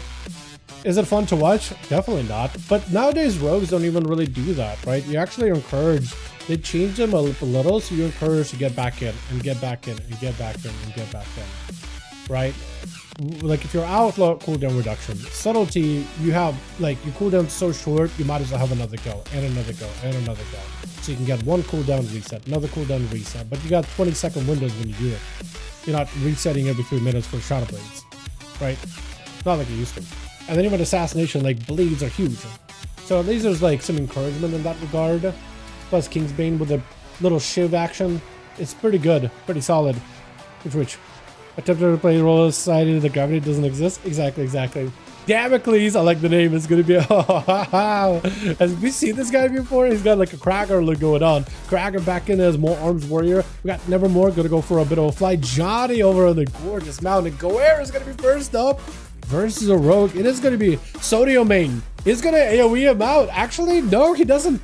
I thought he would. Wait, you're playing a troll? Troll with a full Zul Amon set. I do like the look of it. Not something we see normally. Got himself a huge buff of haste with his racial. Is going to go for advantage. Hodge's mark unfortunately still on him. And this is where Guerreras is going to go for a stun around the corner. Look at all these pets attacking him. Is going to be another binding shot. Black arrows all flying in. Wailing arrow does a huge hit, but looks like Sodio main. Did he pre-cloak the wailing arrow? He actually might have. I think he did. I don't know if he cloaked after he got hit or before it. Might have been one or the other. This is going to be a quick disarm. Guerrero's getting chopped up. It looks like Sodio main is attacking the pet from time to time. He did lock it down with a cheap shot for a second. But this rogue's health has not really moved much. There goes yet another big hit. It looks like Sodio main is going to try to see if he can escape it. He's been able to deal with the pets and the damage of a Beastmaster 100 pretty well. Is going to land himself a full kidney shot. Look at his healing. He recovered quite a lot of health very, very quickly. This guy's just playing toe-to-toe with him. Fading down for a second for Guerrero's off with a cheap shot. And Sodio main He's gonna try to see if he can stay on him with those steps, continuing to plunge damage into him. Not going for the resets, but rather playing super aggressively. Guerreros is gonna have to go for another setup here at some point. He's got him some big damage. He wants to go for Wailing Arrow, but he may need to go for a stun to make sure that Wailing Arrow goes through. Trinket, and it's gonna be locked down by the Rogue instead. Disarm it after Sodium main or Guerreros cannot really go for the black arrow shots for a short while. I don't know if he's gonna go for that Wailing Arrow. I don't know if he still has it. He doesn't get it like as a proc for a little, but a kidney shot out of the Rogue. He just stayed in there, dude. This guy did not play subtlety. He played pretty much like a combat Rogue just now. He just stayed in the melee, fought him the entire time, locked down every single time he can. Goer's playing with a 300k shield trinket. Is he actually though? Hold on a second. I didn't realize Goer's playing with that thing. What the hell? Is it good? I mean, it looks like it didn't like help him win, so I guess it is kind of good. I'm surprised Damocles isn't using Zerkers there. Yeah, he does end up using Zerkers at the end of the day. Shadow Blades is up. Cheap Shot is going to be super short. It is an orc, unfortunately. So Sodium Main maybe can do something here. Is going to go for a gouge and try to see if he can escape. And unfortunately for Damocles, unless he can get himself a good leap, good charge, Sodium Main is going to catch a reset. Unfortunately, the Shadow Blades, he does end up going for a last little cheap shot at the end. But with the Shadow Blades, he wasn't able to really maximize the damage together. Disarm, and he's just standing there, just plunging Shadow Strikes, and back-to-back coup de grace into Damocles. But the Warrior got quite a bit of a bite. Vanish out for Sodium Main. No evasion for a moment. Picking up a little bit of self-healing. But Sodium Main might be in a rough spot. Blind for a second on the Warrior. Gouge to follow. No Zerkers for this one. And Sodium Main is going to go for a pre-cloak. I don't really know if a cloak can do much for you. Actually, he cannot. Cheap Shot though, locking down the Warrior, taking him out, dude. Who is this Rogue? Troll Subtlety Rogue, playing like he's a combat Rogue. Back-to-back Lava Burst flying in. Sodium Main does not have an out here. Kidney Shot. I don't really know if he can use this knockback to escape. He is going to step back towards Johnny just to use that box in order to get himself a reset. Unfortunately, that root is going to stop him, and there's going to be a couple of air shocks by the Shaman. Cheat death for Sodium Main. Got himself another big coup de grace. But that Rogue stuck in there, hung in for a while, huh? And Gabba Lemon. Johnny's just going to go underground. Lemon knows to back away from it as best as he can. He does get himself a port. Engaged is going to be Johnny trying to reposition. Earth Elemental joins the fight. Short stun. Lemon does get knocked out. Is going to be a Hex right after. He doesn't have a trinket anymore, so now Johnny can technically try to control this duel. Next stun by Lemon though is going to be rough. That's a fantastic freeze right there. Johnny tried to, Lemon tried to see if he could interrupt Johnny since Stormkeeper, making sure he can't be interrupted. He did end up wasting a kick, so it's going to be pure juke by Johnny. Johnny still does have a bit of damage. Stun short onto Lemon, catching up a lot of healing though. That was some massive health recovery just now. Using those spirits in order to escape, knock back, and try to see if he can knock down past the Condi. Will need to go for some healing. That is going to be an interrupt available for Johnny anytime soon. In cap. Oh no, does he go for a Hex? He needs a Hex. No, he doesn't get it. He does not get that Hex. Johnny didn't even go, like Lemon didn't even go for like a quick jab. Quick spear, hand strike, or nothing. Nevermore is going to be up next to him. It looks like Krager got last roll there, unfortunately. It's going to be down for Lemon. I got Saya and Radimus in this team. Okay, we might just need to drop it just to a single Pala.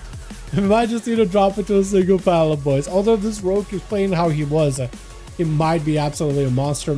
Nevermore got himself full hammer spree onto Lemon Roll. It's going to go for the human racial, breaking out of the leg sweep into a ring of peace. Lemon just trying to see if he can zone out Nevermore. Blind for a moment, in cap to reverse it. Can Lemon reposition? Is using every bit of mobility he's got to escape away from Nevermore the Paladin. Whatever healing you got behind the pillar, that's about all you get. That's about all you get. Maybe he's going to have to use the karma really aggressively here. Next Hodge could potentially put him in a rough spot. Especially if it's going to be a full Hodge, Wake of Ashes hammer into a second hammer. It could be really, really tough. Nevermore just continuing to get whatever damage you can from afar, man. Is there a great warrior named earlier named Fisticuffs? Tell me he was using fist weapons as his like weapon of choice. Tell me it was Fury too. It's going to be back-to-back hits by Nevermore. Lemon tried to see if he could escape it. But that's like a protection, so even a Karma can't stop it anymore. As long as Nevermore gets over there while immunity is active, now Lemon could potentially counter this with a Karma. He may just have to. He's not in an amazing spot. Got him through a quick port. But honestly, he is going to have to go for a Karma bubble. It's over. Unless Lemon can escape this, it is so over. Nevermore did use a lot of immunities there, so whoever's going to be up against Nevermore, they're not going to have to deal with any of those immunes.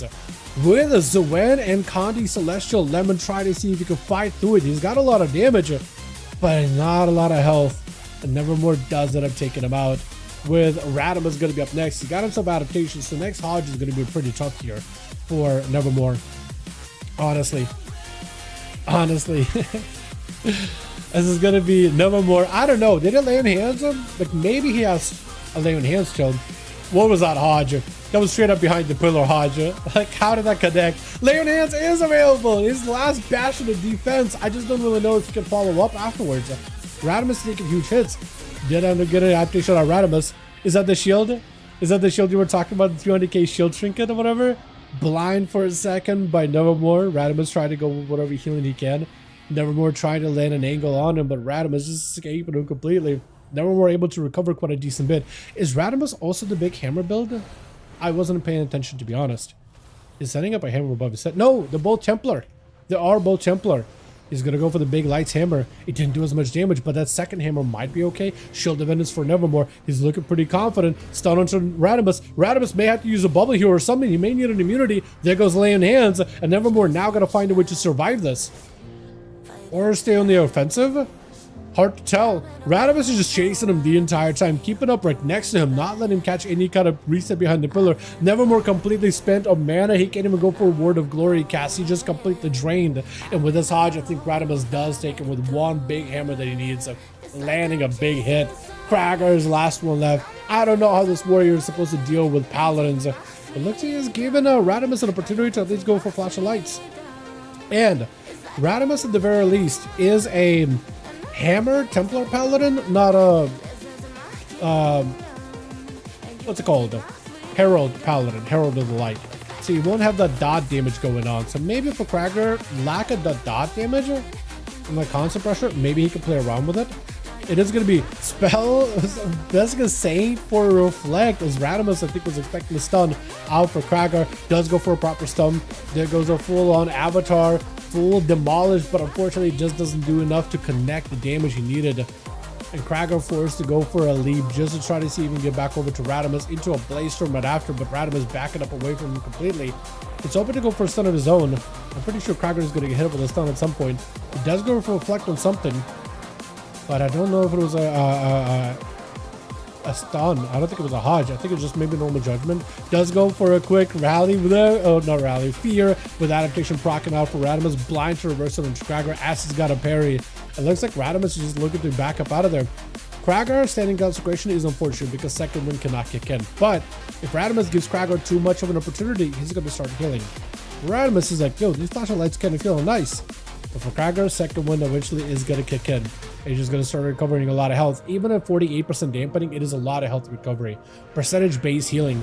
Charging in with the reflect. Radimus is very, very careful not to reflect the Hodge back to himself. Is going to go for the big hammer damage. Keeping himself at a distance from Krager. Krager finally closing the gap. Demolished, but having to break through a shield of Venus, which is going to splash back damage to him anyway. And that's going to be Radimus backing up out of there altogether. Just out of it completely. Charged back by Krager. He needs to find a way to lock down and keeps Radimus slow just long enough.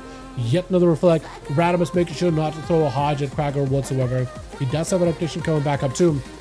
Stormbolt stun does not get broken down by adaptation, but Blessing of Protection does, and Krager right now cannot do anything. Trinkets out of it, but there's just not much you can do. He can't go for a heal. Radimus with a Blessing of Protection, yeah, just completely pincered, cornered Krager, would not let him play the game whatsoever, man. That, literally Krager, I don't know how much better Krager could have played that. I think he literally played everything correctly, and just because Paladin, there's not much you can do. Tragic. Absolutely tragic. Actually so tragic. It's crazy. Alright, Johnny. Let me know if you're good, or if you want to drop a Paladin, I'm cool with that. Looks like Krager is going to be swapping some boys out. Krager, let's go. Also playing a controller. You were playing supplies for how many classes working controller? Yeah, quite a bit do. Quite a bit do. Wait, what? I don't even know what to expect from other classes. The point menu. Wait, what? Player go unless your team started playing saves, started killing blah blah blah. How? What's he on about? Later, please explain my feelings. Wait, read it later, please. I want to explain my feelings. I know you don't care, but still. Huh?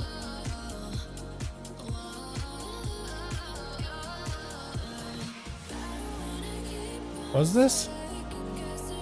Doesn't get the hate, dude. I'm not gaslighting you. I'm a noob and I'll play how I know.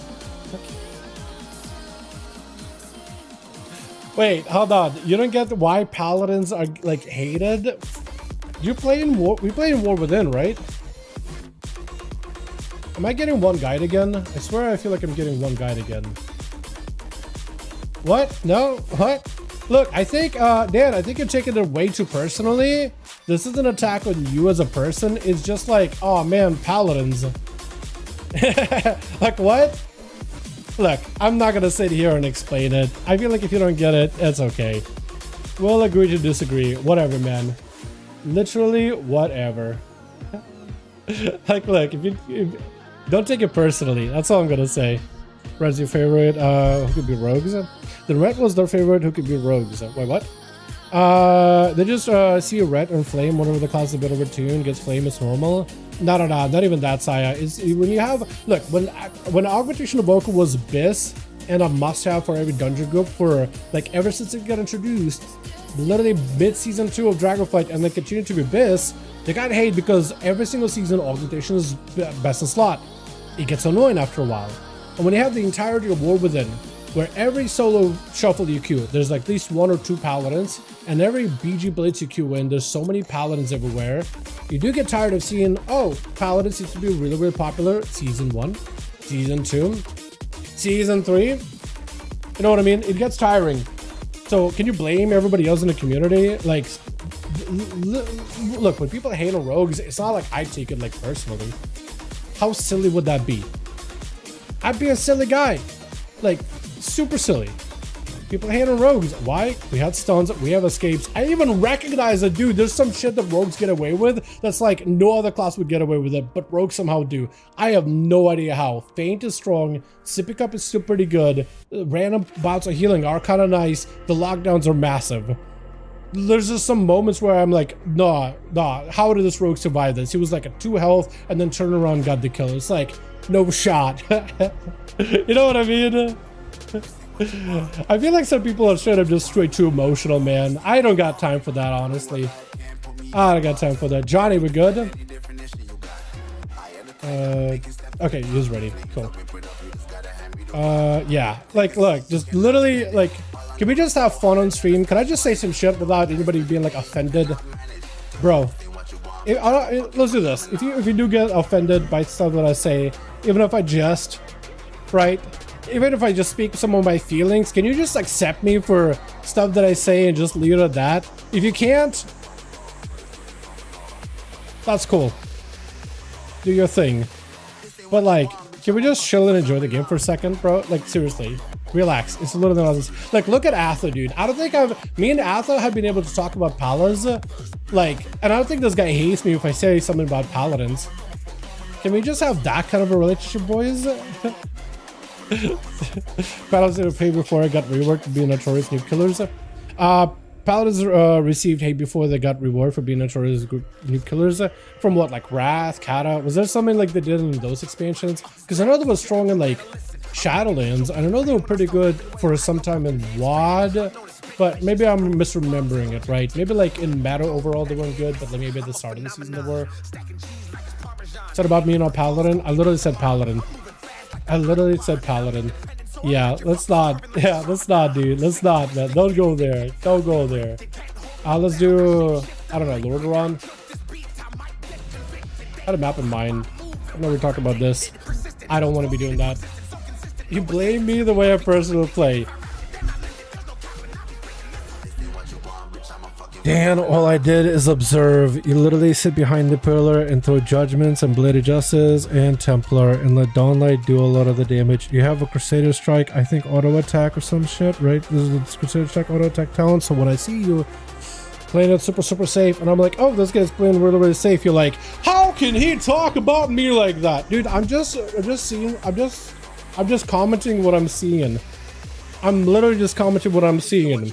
I'm not saying, oh, look at Dan playing like an asshole because he's at a distance. No, I'm like, look at a Paladin playing it safe because he is a Paladin playing it safe. If you get offended at that, like, just hop off, man. Literally hop off. I am not going to deal with it. I'm literally not going to deal with it. I am not gonna deal with it anymore. I am tired, bro. I am tired. Switch. Actually so tired. Exhausted even. Who's first up? It's one of these guys. Go Airs? Hold on a second. What's your name? KR. It's like Krumhilde? I don't even know. I'm gonna try my best, but I know I'm gonna get it wrong. Wait, Rick, just out of here, already gonna attack by a pet. It is gonna be Guerreros trying to see if we can set up. And it looks like Guerreros is switching it up to go for their full pack leader build. At least I think so. I'm not seeing a black arrow out of him. Actually, it's hard to tell. It's hard to tell what build he is, actually. I don't even know if we'll find out, because it looks like Rick has already got a full tired on him. Actually, he is a pack leader because he got a little turtle on his head there for a second. That I could easily see. Look at Rick, dude. Rick loves the little cubby holes in this map. He loves that stuff, dude. I also do. Is it automatically switching into Dragon Form, or are you just like switching it in between? You just swap in between Dragon Form, non-Dragon Form. Is it part of a macro? It might be part of a macro. Or maybe just a weak aura that's doing it for him. I have no idea. Inferno Bolt, stun. Guerreros does play the big shield. Guerreros does play the big shield trinket. 300k health. He's got a massive shield. Is it going to be enough? Because Rick right now is a little behind on health until the shield. How long does that shield last? How good is it? It's lasting for a while. Look at him. His health is not moved. It's not even bunched.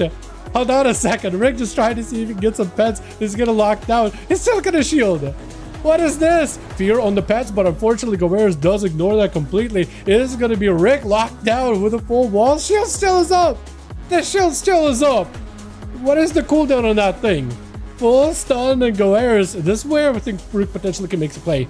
Now that the shield is gone, Rick maybe can get some damage. He needs to find a way to lock down Guerreros. Does go for a silence. Is going to go back to the cubby, but unfortunately Guerreros still sees you. What happened to Guerreros' health? As soon as the shield is gone, looks like the pets did ramp up. Turtle Shell for a second. Fear, but unfortunately that kill command goes through. That was a hard hitting kill command too. And Guerreros does get himself a nice little itty bitty reset there. Man, hold on, 11. Hold on, 11. Hold on, 11. Are you gonna let him reset? Okay, he is. He is. I was thinking, like, give the boy a chance, dude. 3 minutes, last a minute. That is a crazy shield. Question is he going to be able to sit in stealth long enough to get the shield back out? Because I think he might be playing around the shields out heavily here. Might be heavily. I would like to see more evokers, kind of missing them. Yo, same. They're just not great in 1v1s. Blizzard would need to do a lot more like self-survivability to their kit to see it more in 1v1s, but for the time being, yeah, I don't think we're seeing it. And I don't think we're seeing that shield from Guerreros. He does get a little bit of defensive with that little turtle on his shoulder. Freezing trap for a second, Lemon breaks out of it. Is just gonna go in for the jugular. Not much you can do, and I'm gonna mess up your name, but Krumhilde. I'm gonna mess up your name. I'm gonna try my best. I'm trying to come up with a nickname for this guy. Buff Reds, yeah, Buff Reds off that one. Buff Reds, yeah. True. Is gonna be rallying cry Krum. Do they not have that volley see-through line of sight talent? Is that not a thing anymore for marksmanship? Or do you need your talent into it? Oh! What a good freezing trap, actually. Wait, is it just gonna dome him right then and there? Oh my god, he's got the procs he's looking for. Karma to reverse his stun for a second. As Krumhild looking to back up out of there is going to get a slow. Rapid fire is still firing through, but that Karma is going to reverse it. For Lemon, this might be the play. It's going to be a full turtle shell. Does get a root on the guy for a second. Interrupt for a moment. Is that aim shot? Aim shot is not going to connect. Unfortunately, Lemon does have the big old tombstone that he can get behind. So Krumhild is going to need something here. Maybe a freezing trap to stop Lemon in place.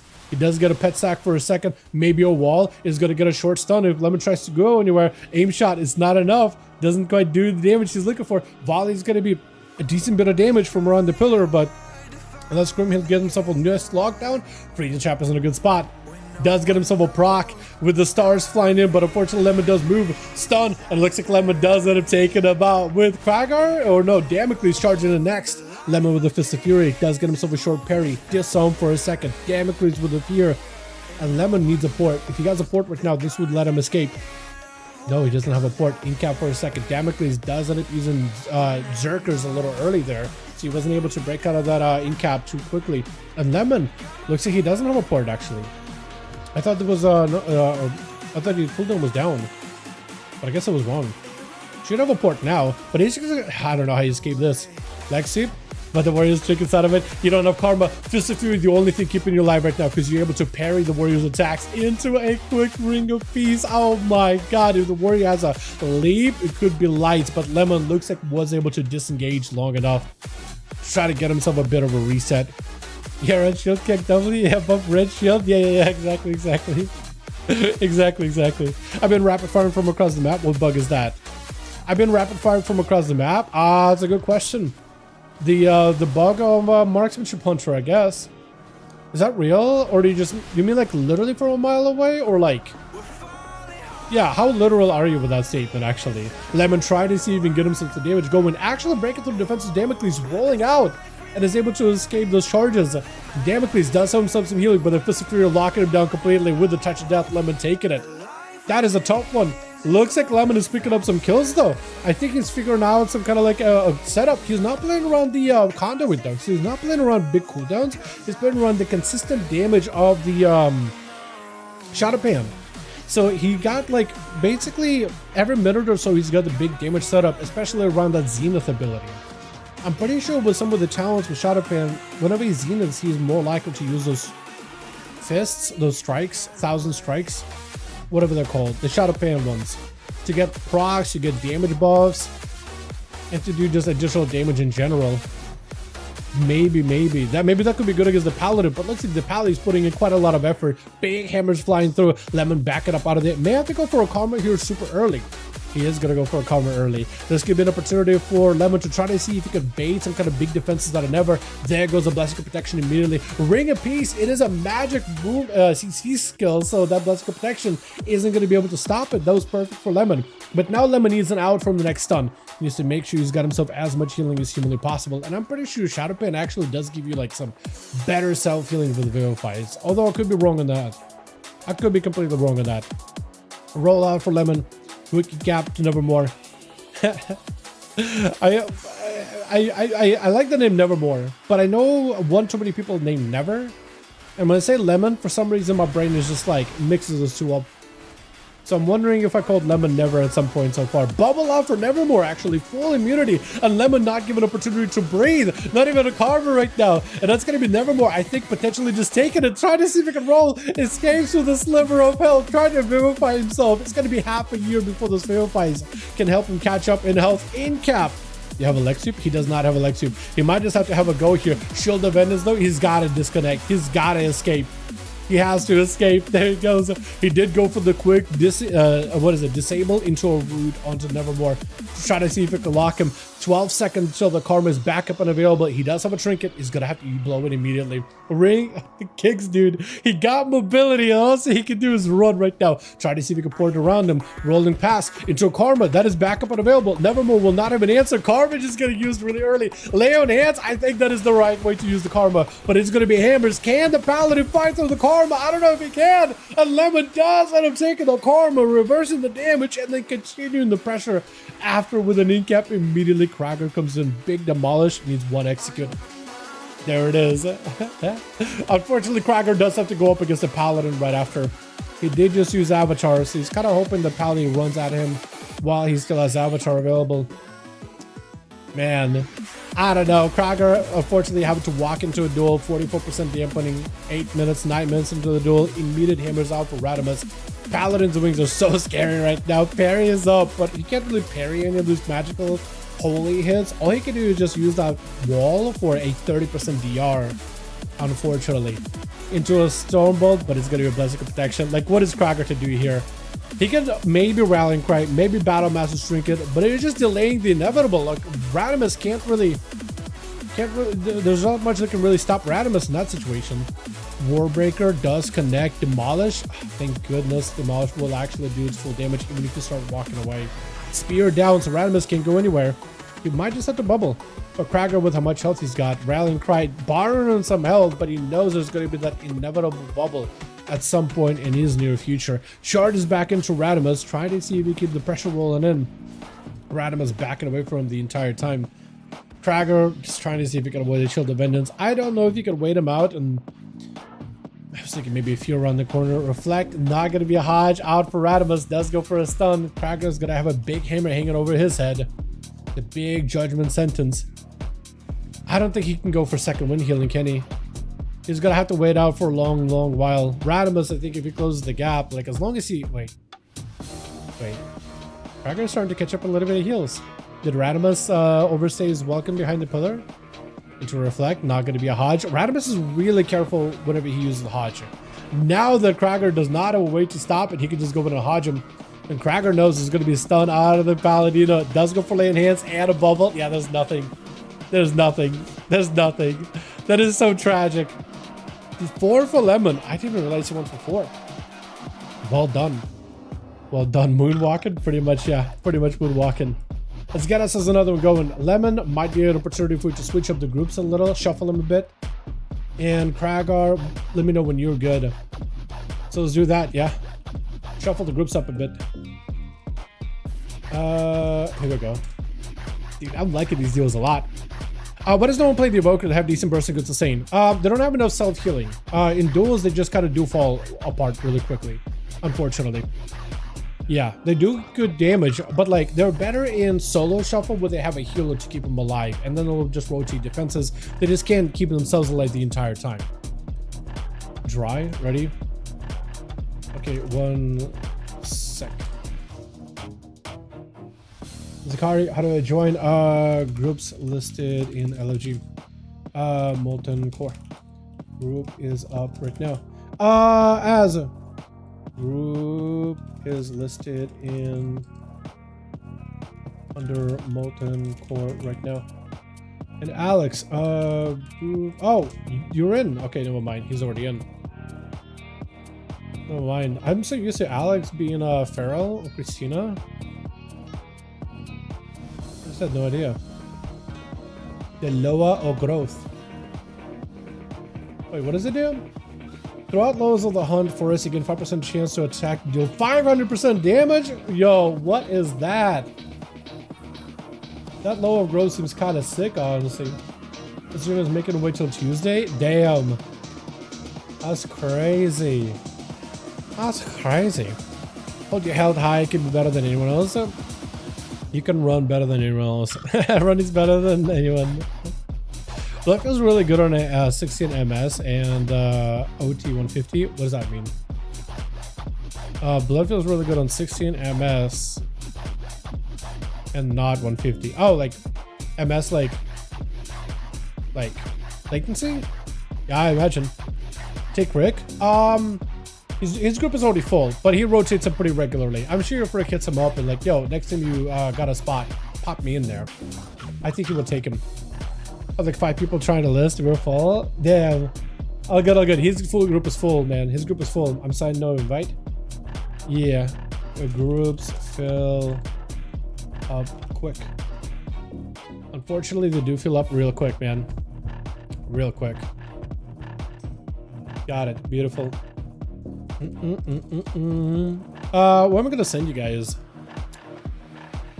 Tiger's Peak? I feel like we usually do Tigers towards the end of the stream, but I don't think we're close to the end. Oh, Rook. Rook is good.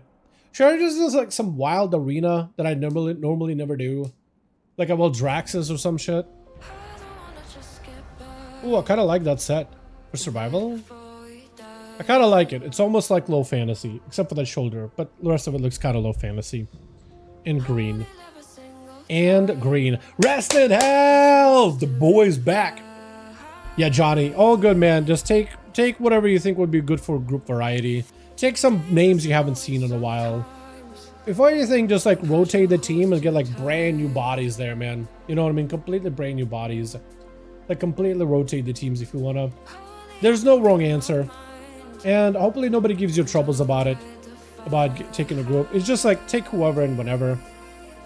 Variety is something I prefer, but I'm not gonna like give you trouble. I appreciate you for making the group. I appreciate you for doing that stuff. It helps me out tremendously. I'm not complaining whatsoever. I appreciate you for being you. Doing 100k DPS on every pull. Can Cracker find someone other than a paladin? Dude, I'm saying the same. That's what I'm saying, Wes. That's what I'm saying. For Twitch. Who's gonna be first up? Is it my boy? Is it my boy? Is it not my other boy? Rest in hell? Is it Kroom? Is it gonna be Jaina? Does Notice Cup? One of you guys gotta go. It looks like it's gonna be Kroom. Go LG. Okay, it looks like it is going to be this Veshka versus Perfect Girl. I think this is Zikari. Over on the Frost Death Knight this time, not on the Holy. Interesting. Very interesting. Let's see how perfect you're going to be. Are you dual-wield? You are two-handed. Got himself a full... Oh wait, you are two-handed. Yeah. Breath to follow is going to be IB. You have to make out a rogue stun. Stone, second stone. Oh my god! He is perfect! And that is actually a perfect girl right there. Damn! Did Frost really have this much burst and we just didn't know about it? Bro, full stun, second stun, it's over. Holy.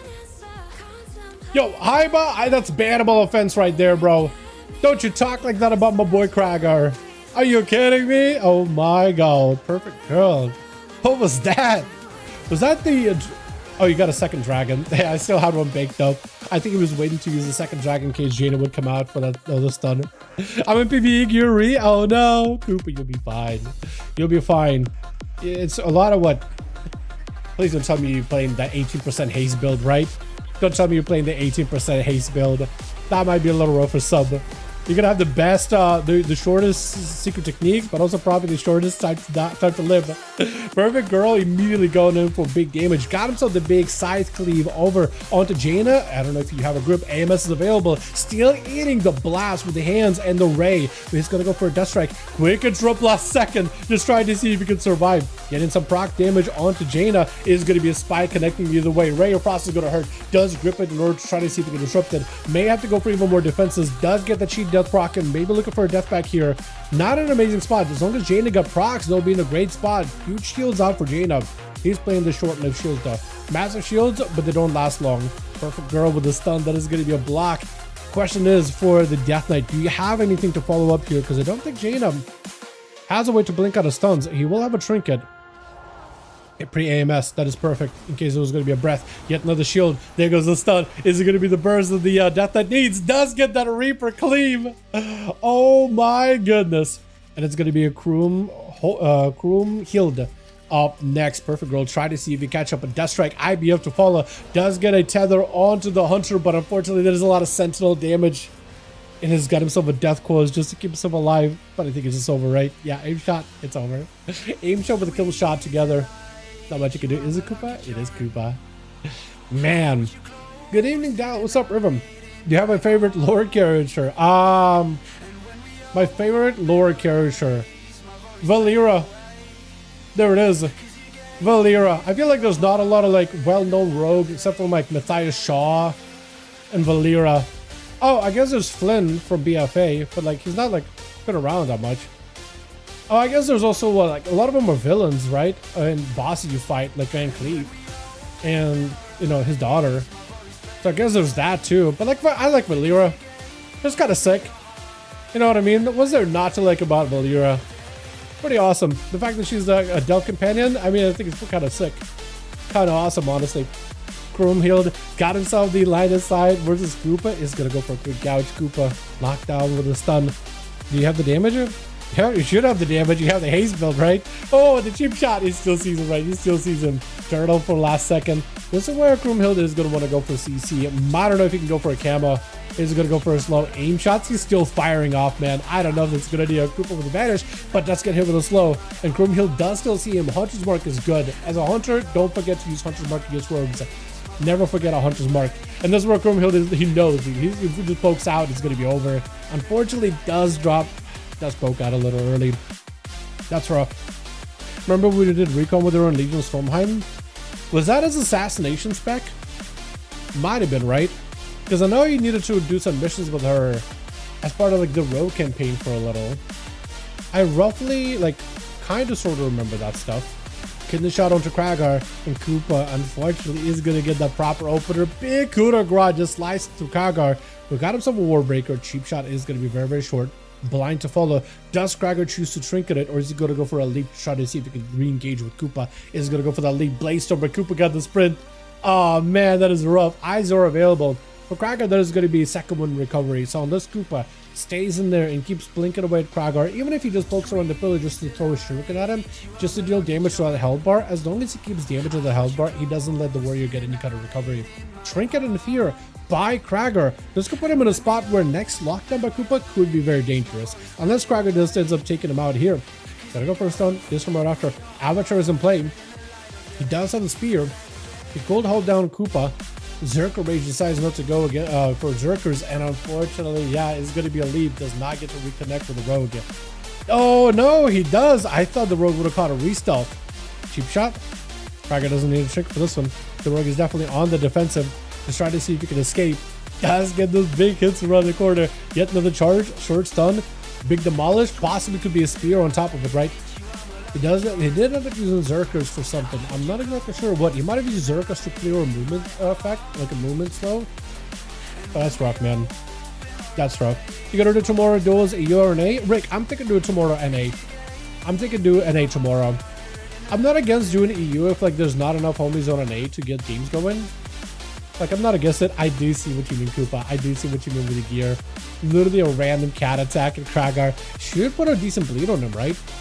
That's whatever this effect you got going on. What is this? It's like a flare in his chest. Kragar, I think, may need to go for a leap around the corner or something rather. Something, anything. Spear unfortunately doesn't connect, but the spear can also be used just for mobility. Because you could also throw the spear and then leap to that spear after. Zerker immediately, I think that might have been Koopa sapping him, and that was immediate response by Kragar to break out of that Zerker, like an instant one.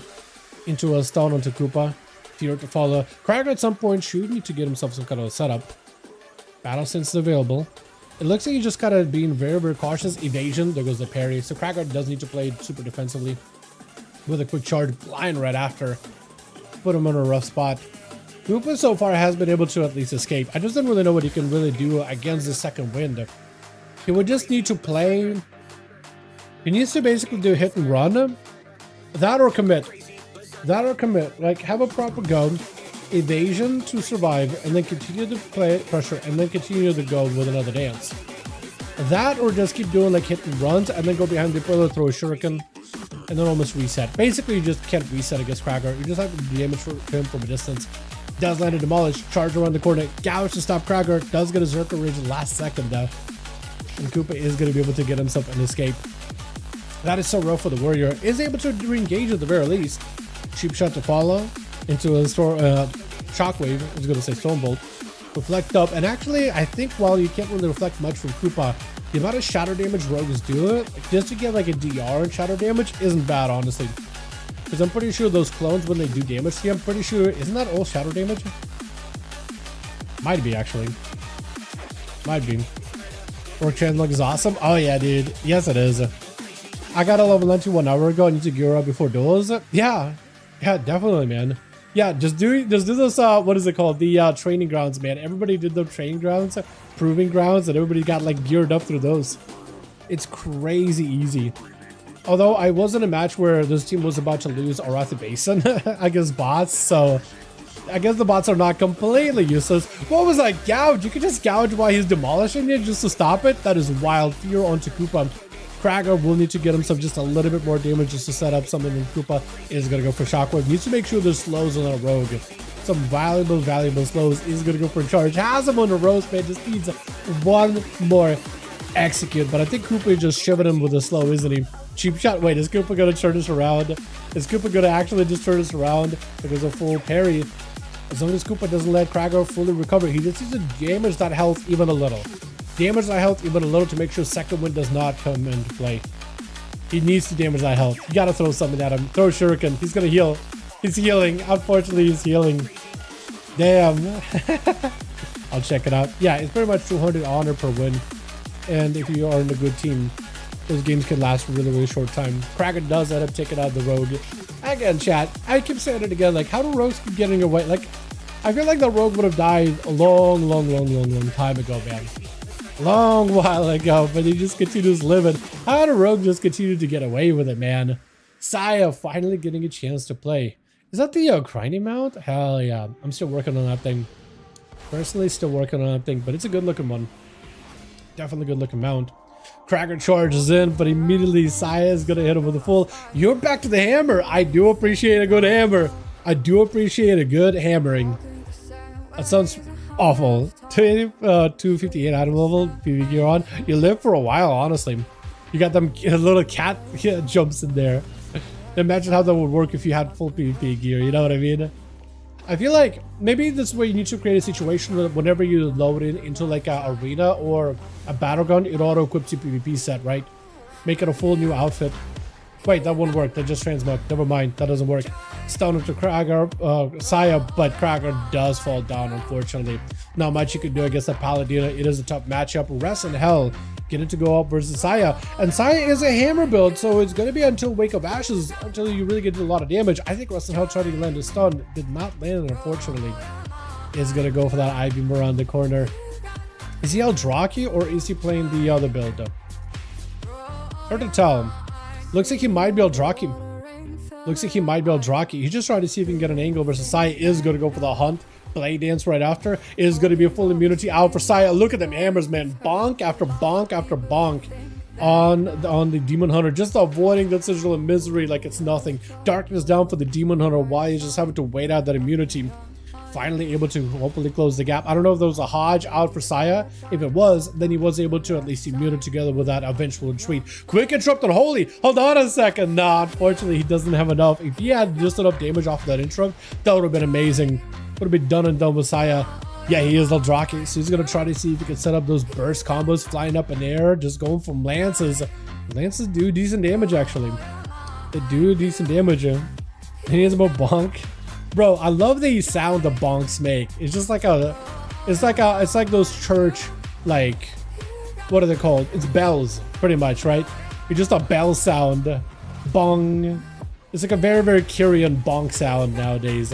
Another big hammer. Rest in Hell having to fight through. That's an immunity out for Saya. I don't know if Rest in Hell can do much. I'm stuck in a cat statue. He can blur, but yeah. He can blur, but at that point, there's just not much you can do. The Death Knight, by the way, popped off. Did some great damage, man. Fantastic damage. A long duel between Krager and the Rogue. Surprised the Rogue lived, but pretty much just PvE gear. Almost had it set up. I think as a sub-rogue, you just got to be constantly hitting the warrior in that duel. You got to go behind the pillar, throw a shuriken, and then duck behind the pillar and continue to throw a shuriken just to stop the second wind. I think you have to at that point. Let's get ourselves another one going, boys, yeah? Uno mas, Krager, swapping in some homies. Johnny is good to go. And then after this one, Johnny swaps some bodies. You know what I mean? These are fun, by the way. I'm really enjoying these. But yeah, Rick, it is just a fast queue. It's not the fastest honor, and also you can get a lot of gear, Rick, just to get yourself started with some item level. In the Void Storm Zone, the Slayer's Rise area. Definitely do all the quests there. It'll just give you a bunch of honor. Get your brawl done. But otherwise, the follower or training grounds, BGs, you're literally just playing against bots. Usually you're going to be able to win, especially if the group is somewhat semi-coordinated. You can get a win in 2 minutes, like on Rossi Basin. 5 cap and hold it for a little, you're good. But you do need people that actually know what they're doing. So if you want to run a pre-made with a bunch of homies that have honor gear, that would be the better way of going about it. And whenever Kragar lets me know he's good, I still gotta go and level up a Haranier, man. This set looks so damn good. Is that the Haranier, like... Is that their set, their heritage set? Wait, do you get it at level 50? Do you get that on the... You don't even need to be max level for it, do ya? I mean, if that's the case, I might just do that, honestly. Okay, Krager is ready. So we're going to send you guys into a Blackwood Hold. We'll see how that works out. If it works out. Hopefully.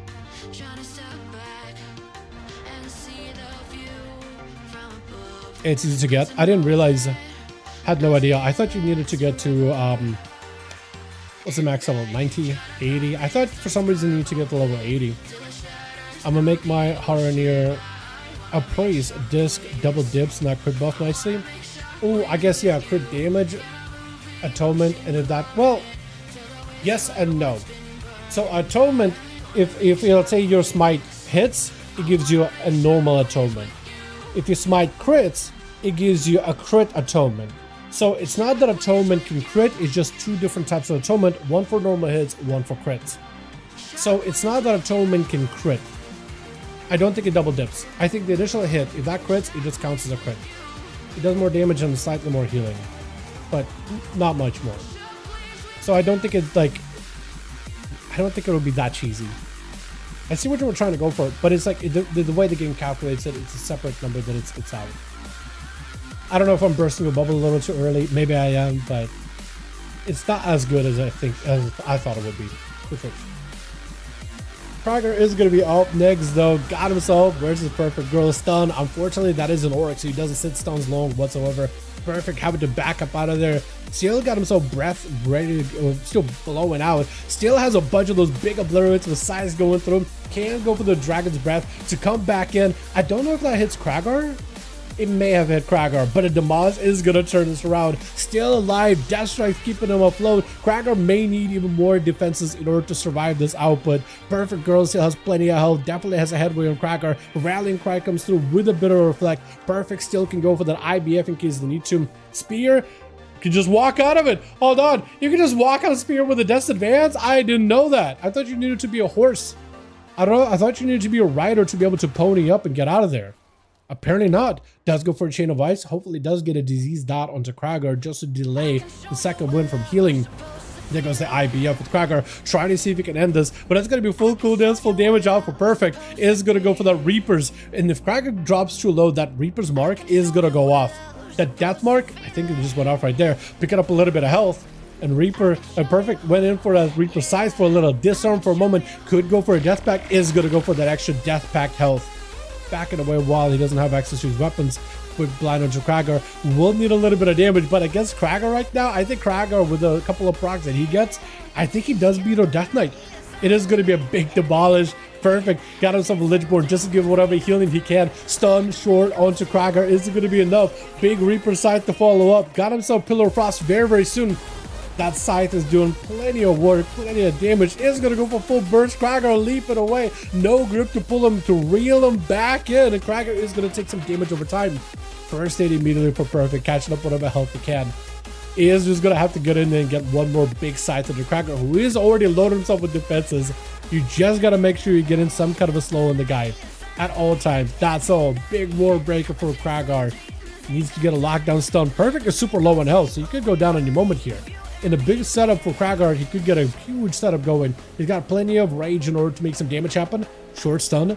Big demolish is going to be a huge hit. Execute one. Needs a little bit more damage. Barely any health. Both super, super low. Just an execute away. Perfect. Got himself Pillar of Frost very, very soon. May need to use this pillar immediately here. Does go for the pillar. Is it going to be enough? The grip on the Krager. Pulls it back in. Krager with the fear. Rakes out. Oh my. The shatter comes through. That was such a close match between the two. Dropping a dome. Perfect trying to catch up whatever help they can. Got himself a few sides to turn back to Nevermore, but he's really just looking for that self-recovery. The silence, he does have a normal trinket to break out of it. You can go for silence. It's going to help against the Paladin quite a decent bit. At some point, you may want to peel away from the Paladin and go for a death pack just to give yourself more health to work with. I don't know how you're going to do that as a Death Knight. Chain of Ice, maybe just waddle away and hope the Paladin does not have a Hand of Freedom, maybe. No, he's just rushing you out on a horse. I don't know what you can do in this situation. You do have IBF at least. You may need to use IBF here. You may need to use IBF with cooldowns.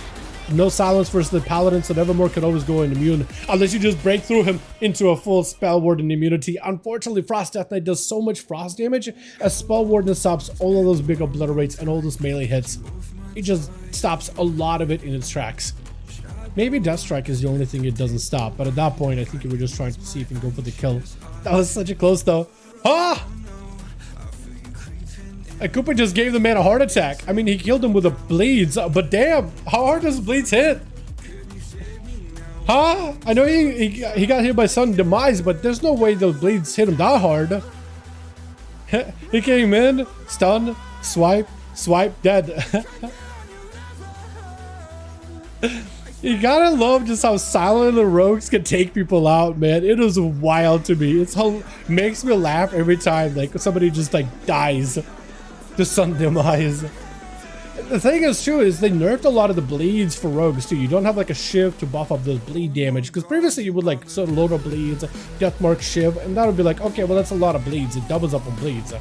There I'm pretty sure it was just like a road rupture and just like lights. Just gassed out. This Mershka looking for Koopa. Question is, will he be able to find him all that easily. Because he does pre-feign this in case there's an open. I think I kind of know they're next to each other, right? It is going to be their opener. Cheap shot by Koopa on the Smeshka. Smeshka is just going to have to wait him out. I didn't expect him to go for a vanish. Yeah, fan. Yeah, he's just going to let you bleed. Just going to let you bleed for a while. Surprised they're not using the macro to find them. You mean like a sap macro? I think they were. I think they were. I'm pretty sure all rogues have it. Kidney shot is gonna go for that shit. Look at that, the Kingsbane, the stabby. He's just like fighting him in like a streets of murder roaster, shanking him. The bandit, this guy. It's gonna be a disarm to the Smurshka, blinded to Koopa. Koopa should be able to find the Smurshka. Bleeds are still on Smurshka. Yeah, he's just gonna read out him with a Garrode. The Smurshka might just die. He's gonna experience a heart attack again, trying to see if he can end it. But evasion now for Koopa. The Smurshka's health is deadly low and does get it. The Koopa stealing another one. Is gonna be immediate blind into Salthrill, who is gonna go for a trinket. Full army collapsing in Koopa. There's nothing Koopa can do. Also, the fact that you're an undead Death Knight is, I kind of like it. I kind of like it. That's sick. You don't see that combo that much anymore. You used to see it at some point, but not that much. It is looking like a proper, like, Forsaken Death Knight, right? The set, the helm, the tabard, all of it. Like a proper Forsaken look for his Death Knight. Gotta appreciate it. Into full blind onto Lemon. Sal unfortunately does go for a death pack, so he's kind of locking himself on health. Unless he can just end this duel. Yeah, Lemon got him so low, he just needed that quick touch of death. Is rest in hell gonna give him a chance to recover though?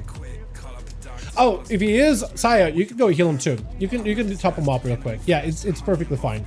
If it looks like you're just gonna like let him get an honor duel as a pally, I know you guys are really like super careful around like not like cheesing it. It's perfectly fine. I trust Saya. I don't think Saya would just start randomly healing a person. I trust him because it just look, it allows us to avoid getting into higher dampening so that Rest in Hell can actually get some healing from his leech heals and shields, but also lets Lemon Roll get some healing too. It lets the duels get going this immediately. And it looks like Rest in Hell just trying to avoid him stun. Trinket into a leg sweep is going to be Trinket out of Rest in Hell too. Back it away from Lemon on the fist is going to go for that sigil. Is going to be a Karma. Unfortunately connecting. Rest in Hell better have summon for that Karma. Is going to be taking a lot of damage. Metamorphosis Darkness. He needs someone to heal off of this really, really badly. Try to see if he can charge past him. Getting whatever shields he can. Does get that big glaive. Looking for that glaive combo. Is he going to be able to do the glaive dance combo? I-beam right after. Is it going to be enough? He needs to fly up in the air or something. Flying up. Is it enough? He's got lands.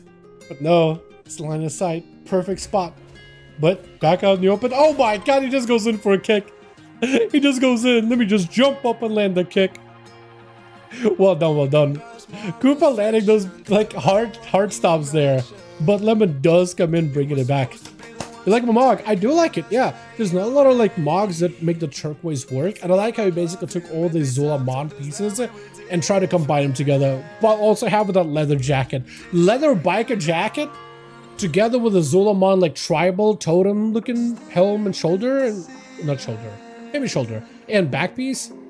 Excellent. It's like you got the futuristic and kind of like a tribal blend together. It's odd, but I like it. Oof. Yeah, it's so close.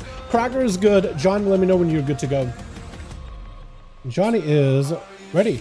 I guess we'll send it to Maldraxxus. We haven't done a Maldraxxus arena in a while. I'm just going to send it to Maldraxxus just for the sake of variety. Right? I don't know how well this arena is going to go. Maybe it'll be a bad idea. We'll try it. We'll try it. Unless it just does not work. It does work.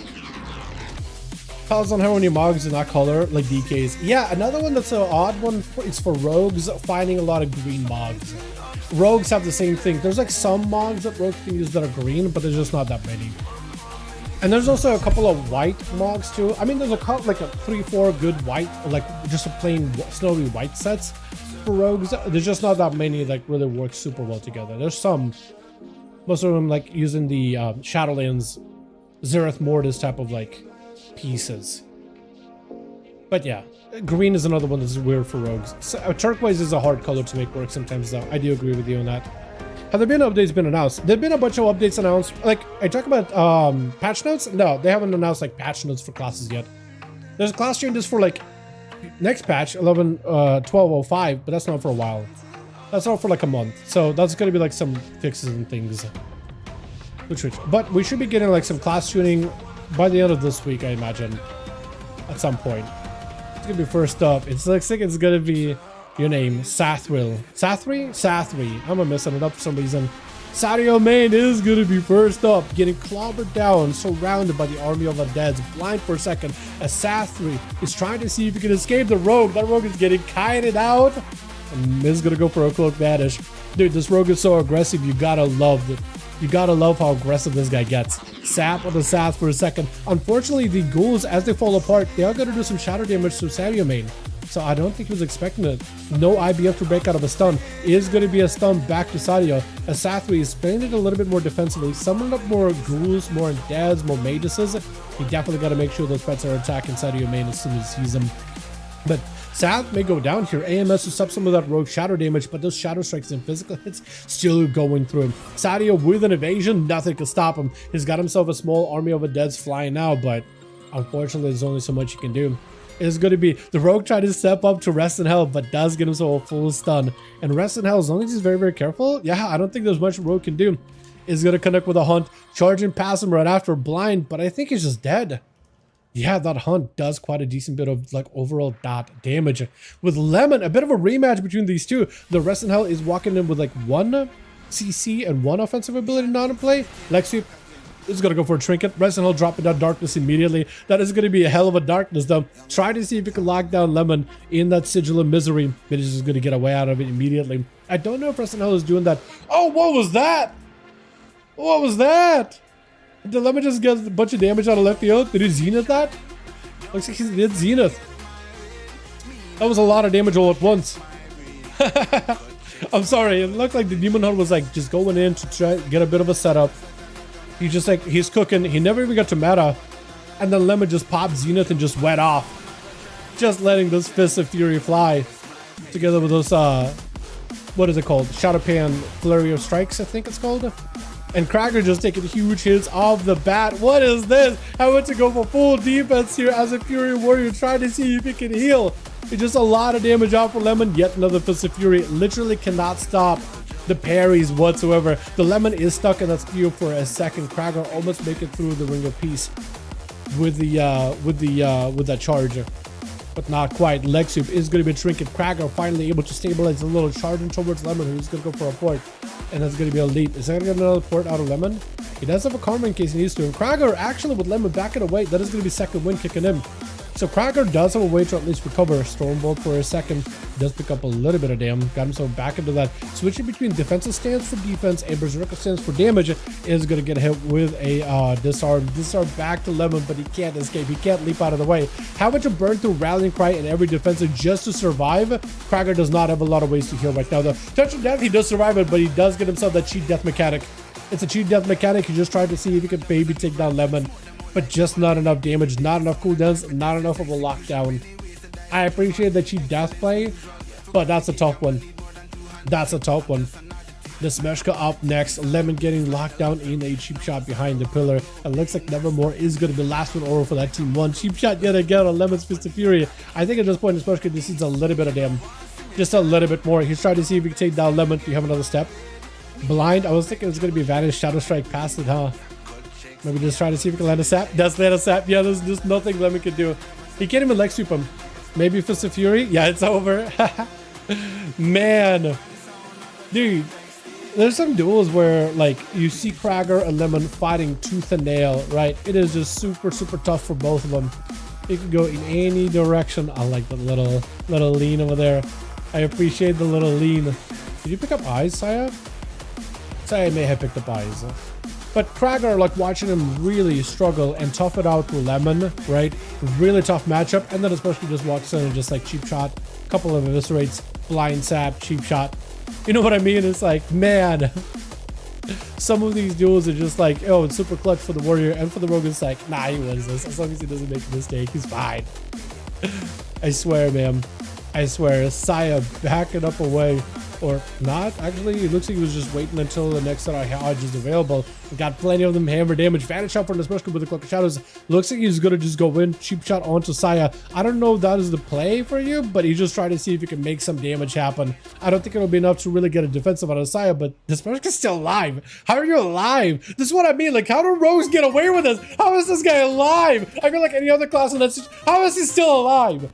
Chat, how rogues get away with some of the nuttiest things? And he caught a reset. Oh my god. Chat, literally earlier today I was like, yo, whenever I see these things with rogues, I call it out. Like, how is he alive? Literally, you put a warrior in that situation, the warrior's dead. You put a Death Knight in that situation, Death Knight is dead. You put a Demon Hunter in that situation, the Demon Hunter is 100% dead. You put a Shadow Priest, he's done so. Put an Enhancement Shaman, he's gonzo. He would have been gonzo a while ago, but the rogue just walked away. Just walked out of there. Here's a paladin ready to clobber this rogue, and the rogue is like, I'm just gonna leave. It's like that kid on the playground who brings his own ball, and he gets upset, takes the ball home, and leaves. The special kid just like, I'm just gonna take my life and leave.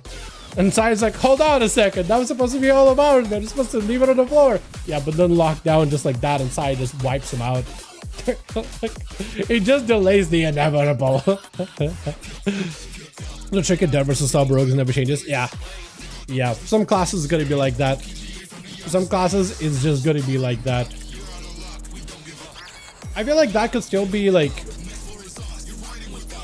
I was gonna say that can be fair in some situations, although what situations, I don't know. Don't ask me.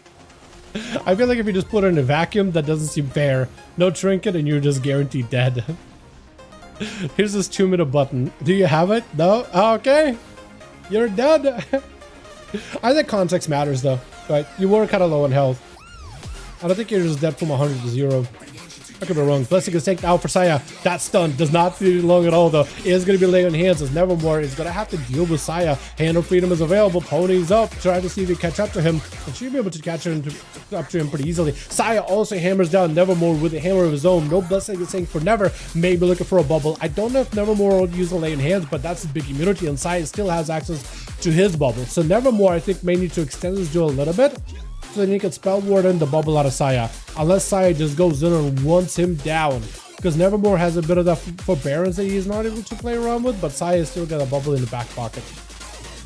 Unless Nevermore still got lay on hands, and then I think he may be able to just keep tussling here for a while.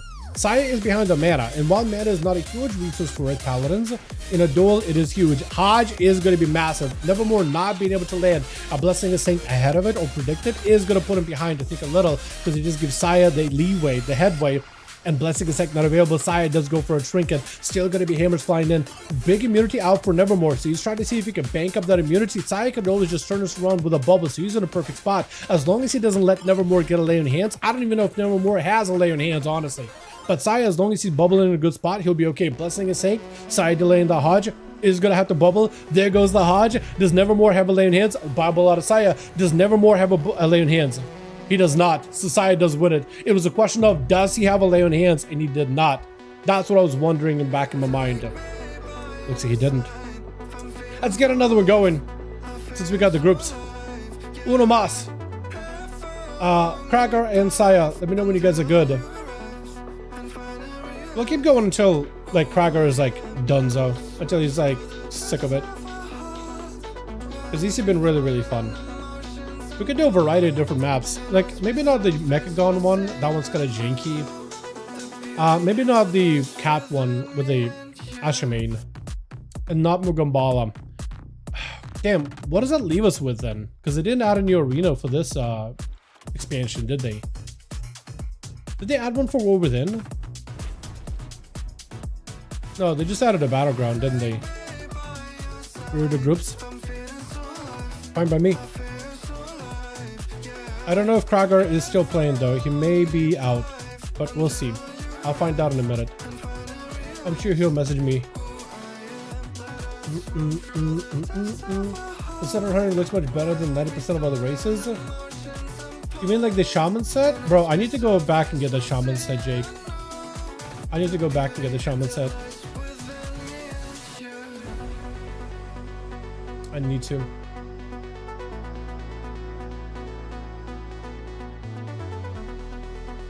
Ruins. What's up, Arcanite? Ruins of Lordaeron? We can do ruins again. We've done the ruins at some point. You can't, it's CM.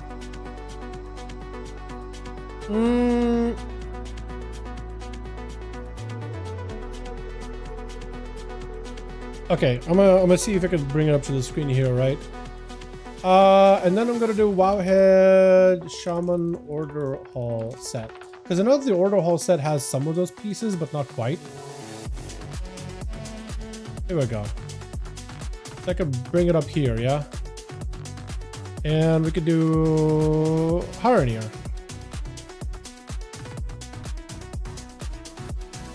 Try to zoom in. Randomize Harnier a little.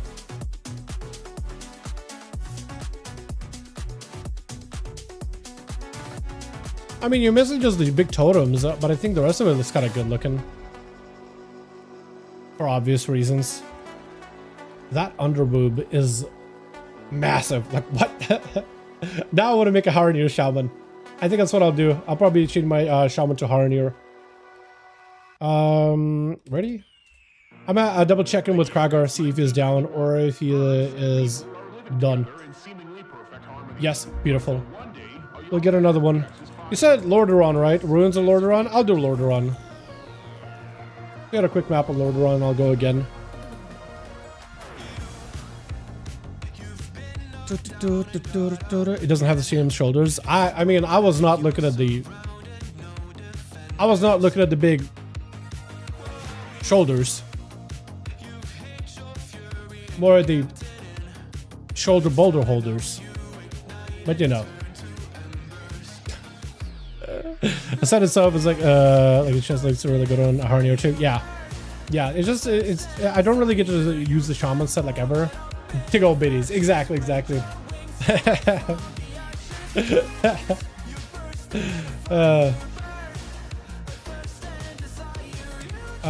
me see. Did I save the last one? I don't know if I did.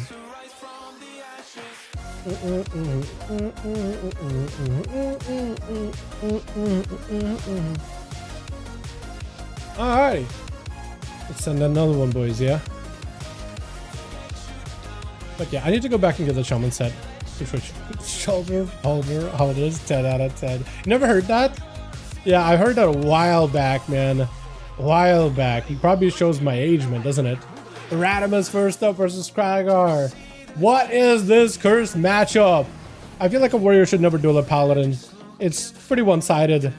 There'll be a days. Maybe with some tuning, warriors could actually compete with paladins. But for the time being, it seems a little rough, especially with Radimus just charging out. He's like, yo, I got him on my sights. Parry up immediately for Kragar because he knows there's going to be some damage on Radimus, especially during wings. Staying on him with a Blaze Storm. Try to see if he can pressure going. I do wonder if Slayer Warriors may be better than Colossus. It's just Colossus generally has been the go-to for PvP. Reflect up for Kragar, hoping to maybe see if he can reflect a Hodge back to him. He does have Demolish. You just got to make sure he's on him. But with the Hand of Freedom, yeah, he can't really go for a Demolish with that Hand of Freedom. He's going to go for the Trinket. At some point, he just has to go for a big Demolish. With that stun, does do it. Does do the big hit. That should give him a big damage with them. Potentially, hammers flying, and Kragar just taking the big old hammers on the dome back to back to back. And there's just not much you can do about it. With Radimus backing up out of there for a second. Just chilling, Hand of Freedom just to keep him moving. He just got so much range damage, man. He's just gonna cut him out. Kragar, as long as he doesn't have like a charge from ability, he just can't do much. Fear is gonna be Trinket break out for Radimus, and Kragar with the Reflect, maybe he could pick up second wind healing. Radimus is gonna see that second wind is kicking in, so he's either gonna sit there and recover. Actually, during wings, it's probably not a bad idea for Kragar to leap away. Yeah, especially since Paladin is up playing mid at wings. When you see wings, just get out of there. Just get out of there. It's a lot of damage. You shouldn't have to deal with it. Gonna charge in. Try to see if we can make some damage happen. Ooh, Bleska Sanct actually helping out Radimus greatly. But it is going to be a full Demolish. Unfortunately, no Avatar. At least not for a while. It is going to be a little desync. I wonder if a Spear would have been a really, really good move there. Just to continue the pressure afterwards. But it looks like Krager's burst. Like anytime he presses big buttons, he does a little bit of damage. But Radimus could just like waddle out of it and just heal through it. So I do wonder if they're going to do like some kind of a crazy buff for Arms Warrior burst damage. But it seems like it's kind of okay. Or maybe Krager's playing like some kind of like a bleed build. I'm actually not 100% what builds Warriors get to play right now. I have not been keeping up with them. Not really as much as I should have been. But Radimus with the quick blind. Krager does have a parry, so as long as he pre-parries anything. And actually, honestly, what he really needs is if you can pre-spell reflect a Hodge, that would be ideal. If you can do that, that'd be awesome. Big demolish to follow. Radimus trying to see if he can back up out of there a little. Radimus's mana is actually starting to diminish little by little. Shield of it is burned through it super fast. Parry up right now. So Krager is looking like he's probably going to try to see if he can commit and get some kind of cooldown out of Radimus. If he can do it. Spear, unfortunately, does not connect. Krager can use that spear to leap back to it. Wait, what? You just walk past the spear and it chains to you? Is that how that works now? I thought it's like when the spear lands, it chains everybody. But if you just walk past it, it chains you? Is that real? I feel like that's unreal.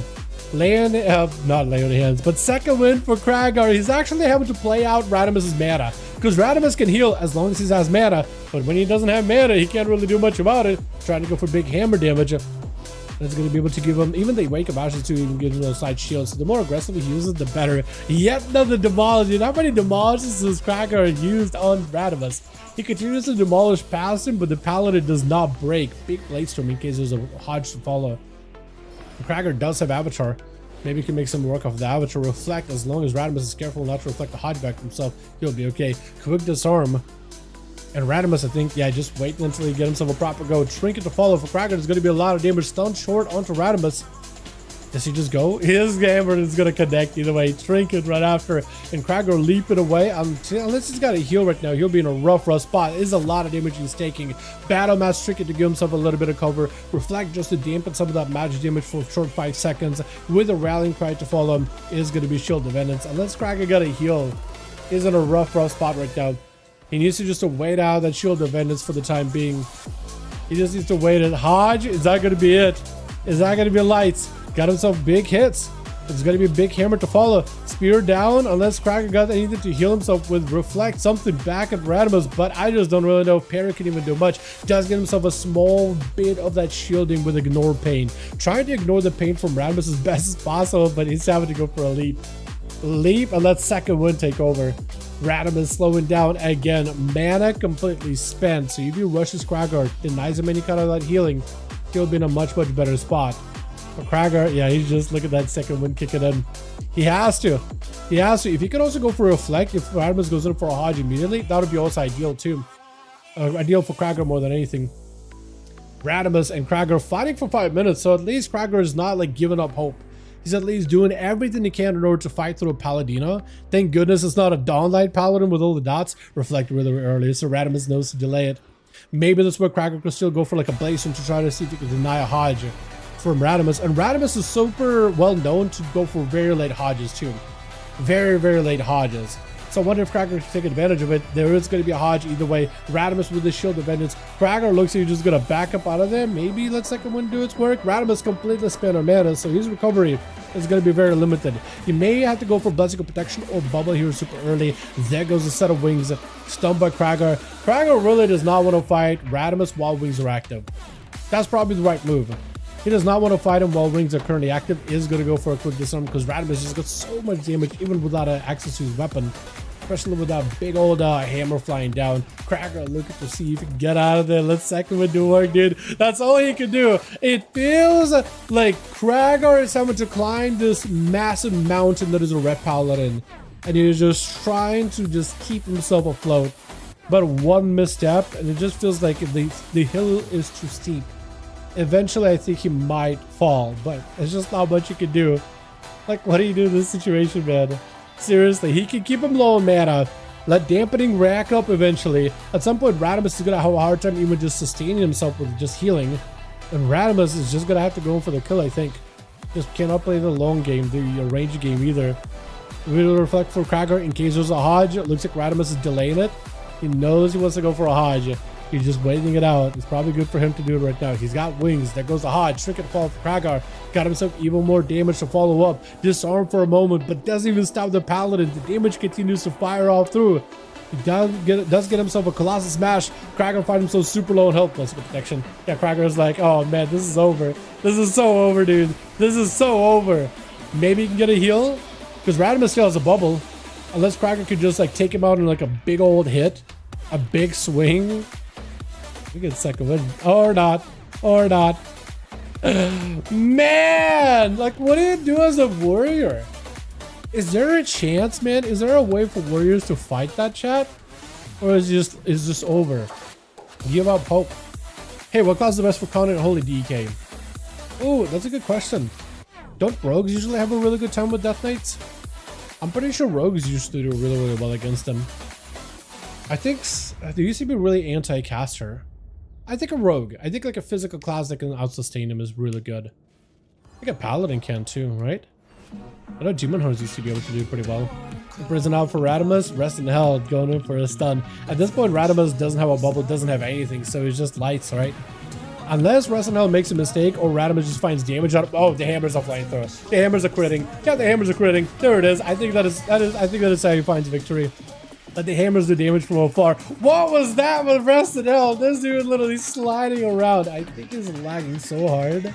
The game isn't even sure where he's supposed to be. The game is literally just taking guesses where rest in hell is supposed to be, and the server ticks are just not working. And rest in hell charges back in. Yet another hunt. Got himself a big old I-beam. The Radimus kind of stuck in place, can't really do much. This is where you gotta make sure that big glaive combo does go through him. Got himself a big glaive dance, blade dance.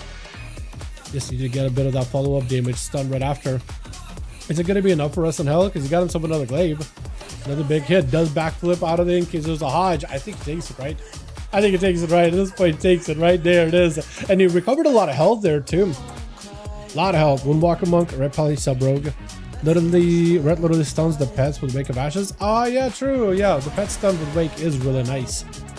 You do forget over time that that's a mechanic. It also works in demons, undeads and demons. And I'm pretty sure the dungeons in this Mythic Plus rotation actually are really good for red for that specific reason. Touch of Death on 11, not much a Demon Hunter can do it, and it looks like there's a bit of lag on Rest in Hell's end, which is never fun.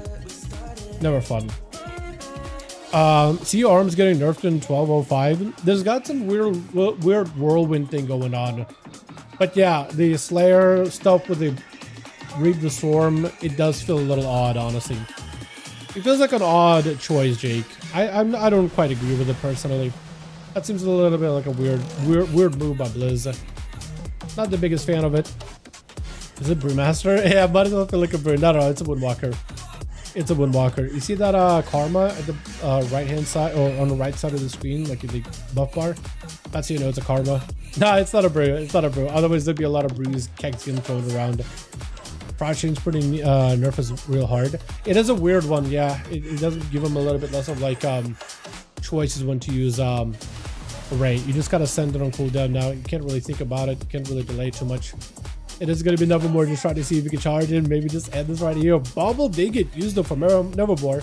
This is gonna be enough. Hammer flies through. Hodge the Lemon does go for Alexia. Never breaks out of it.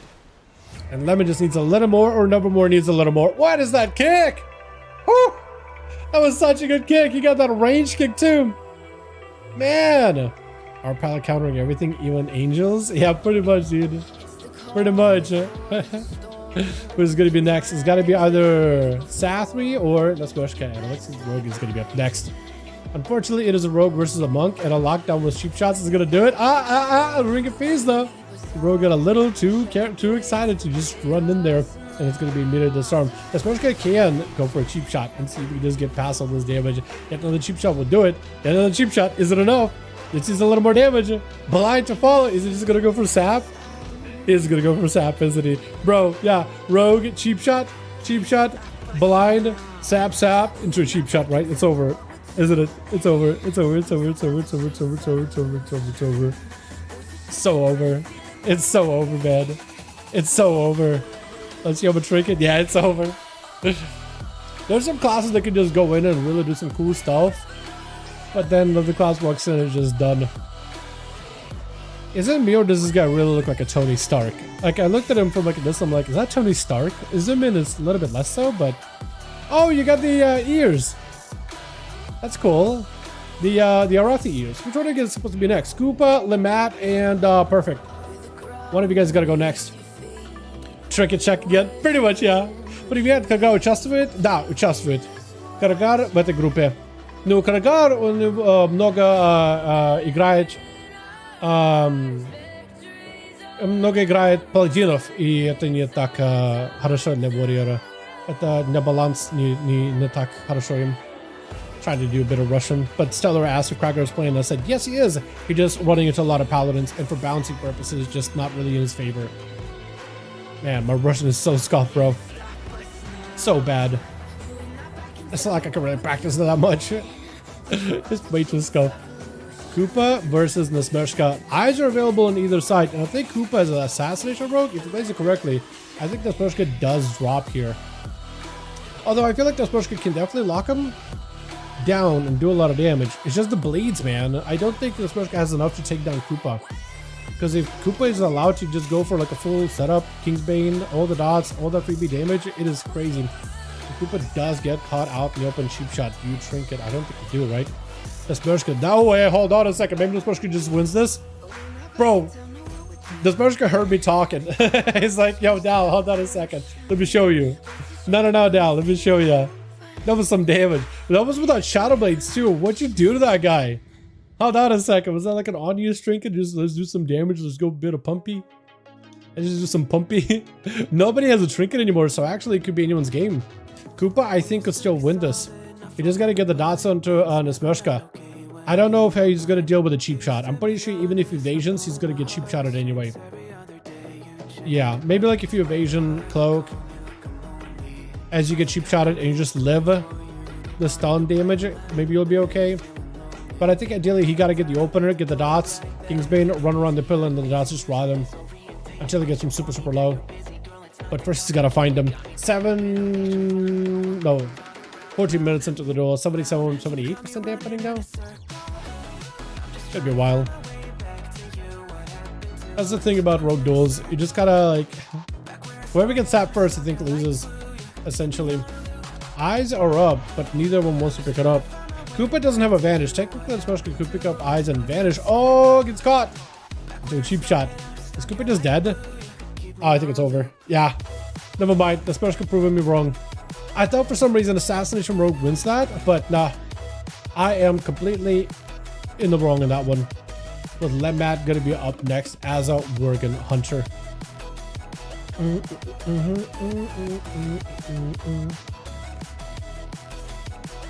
Got him some binding shutdown somewhere. And for Nesmershka, man, he doesn't have a trinket, so he's gonna have to wait till at least 15 seconds. Picking up eyes, I actually think... Is it worth for the rogue to pick up eyes? I think if you really are trying to like cheese out a win, you just let the hunter pick up eyes. Or just sap him right there. I think he saw him. I think he knows him. Yeah, he knows. I think the hunter also saw him. Yep, freezing trap is down. He knows. He knows. Random volley? That keeps you in camo still? That's crazy. That's actually wild. Yeah, I actually think Hunter picking up eyes is probably better than Rogue. Ooh, trying to see if he can double to the freezing trap. Almost walked into it. Binding shot does connect. You position into a freezing trap. Steps past it. Avoiding the freezing trap like the plague.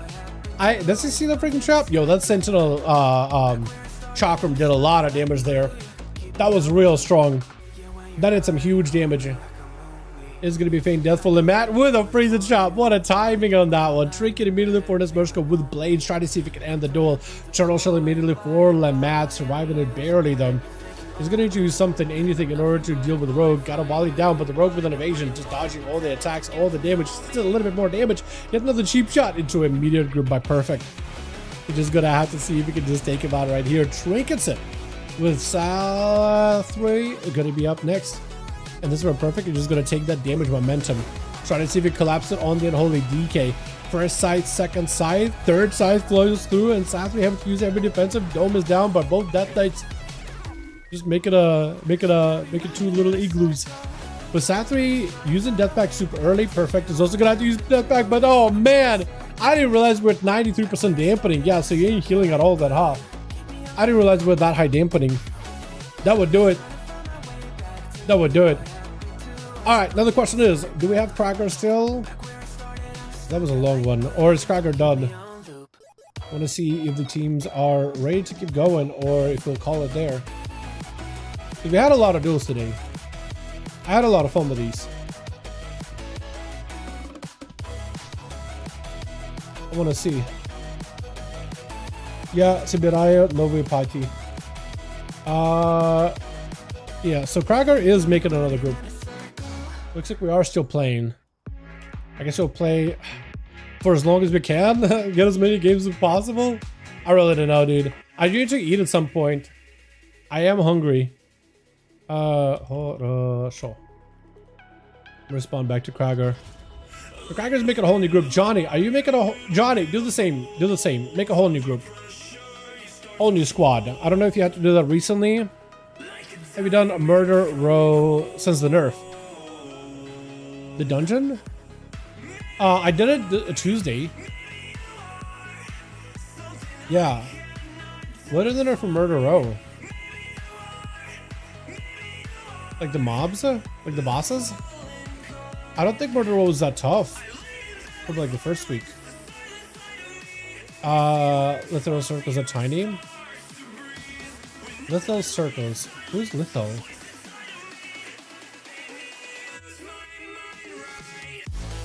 Oh, last boss? You mean the imps that you pushed down? Is it Fingers of Gul'dan? 6 yards. So I'm gonna imps and infernal circles. That okay. I did not realize there were large or small. I did not realize. I'm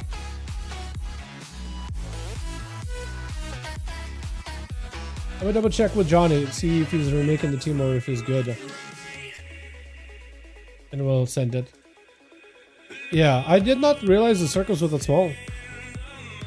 That's good. Shuffled earlier, should be fine. Sooner than a grand. I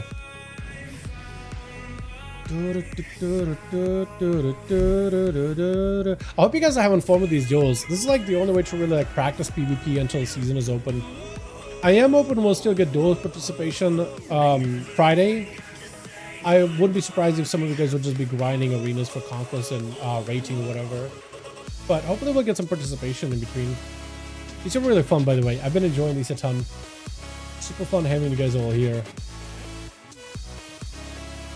It was a late night Wednesday change. I done Murder Row and Druid and they were the same. Okay, so I might need to do my Mythic Zeros and my Demon Hunter at some point this week anyway.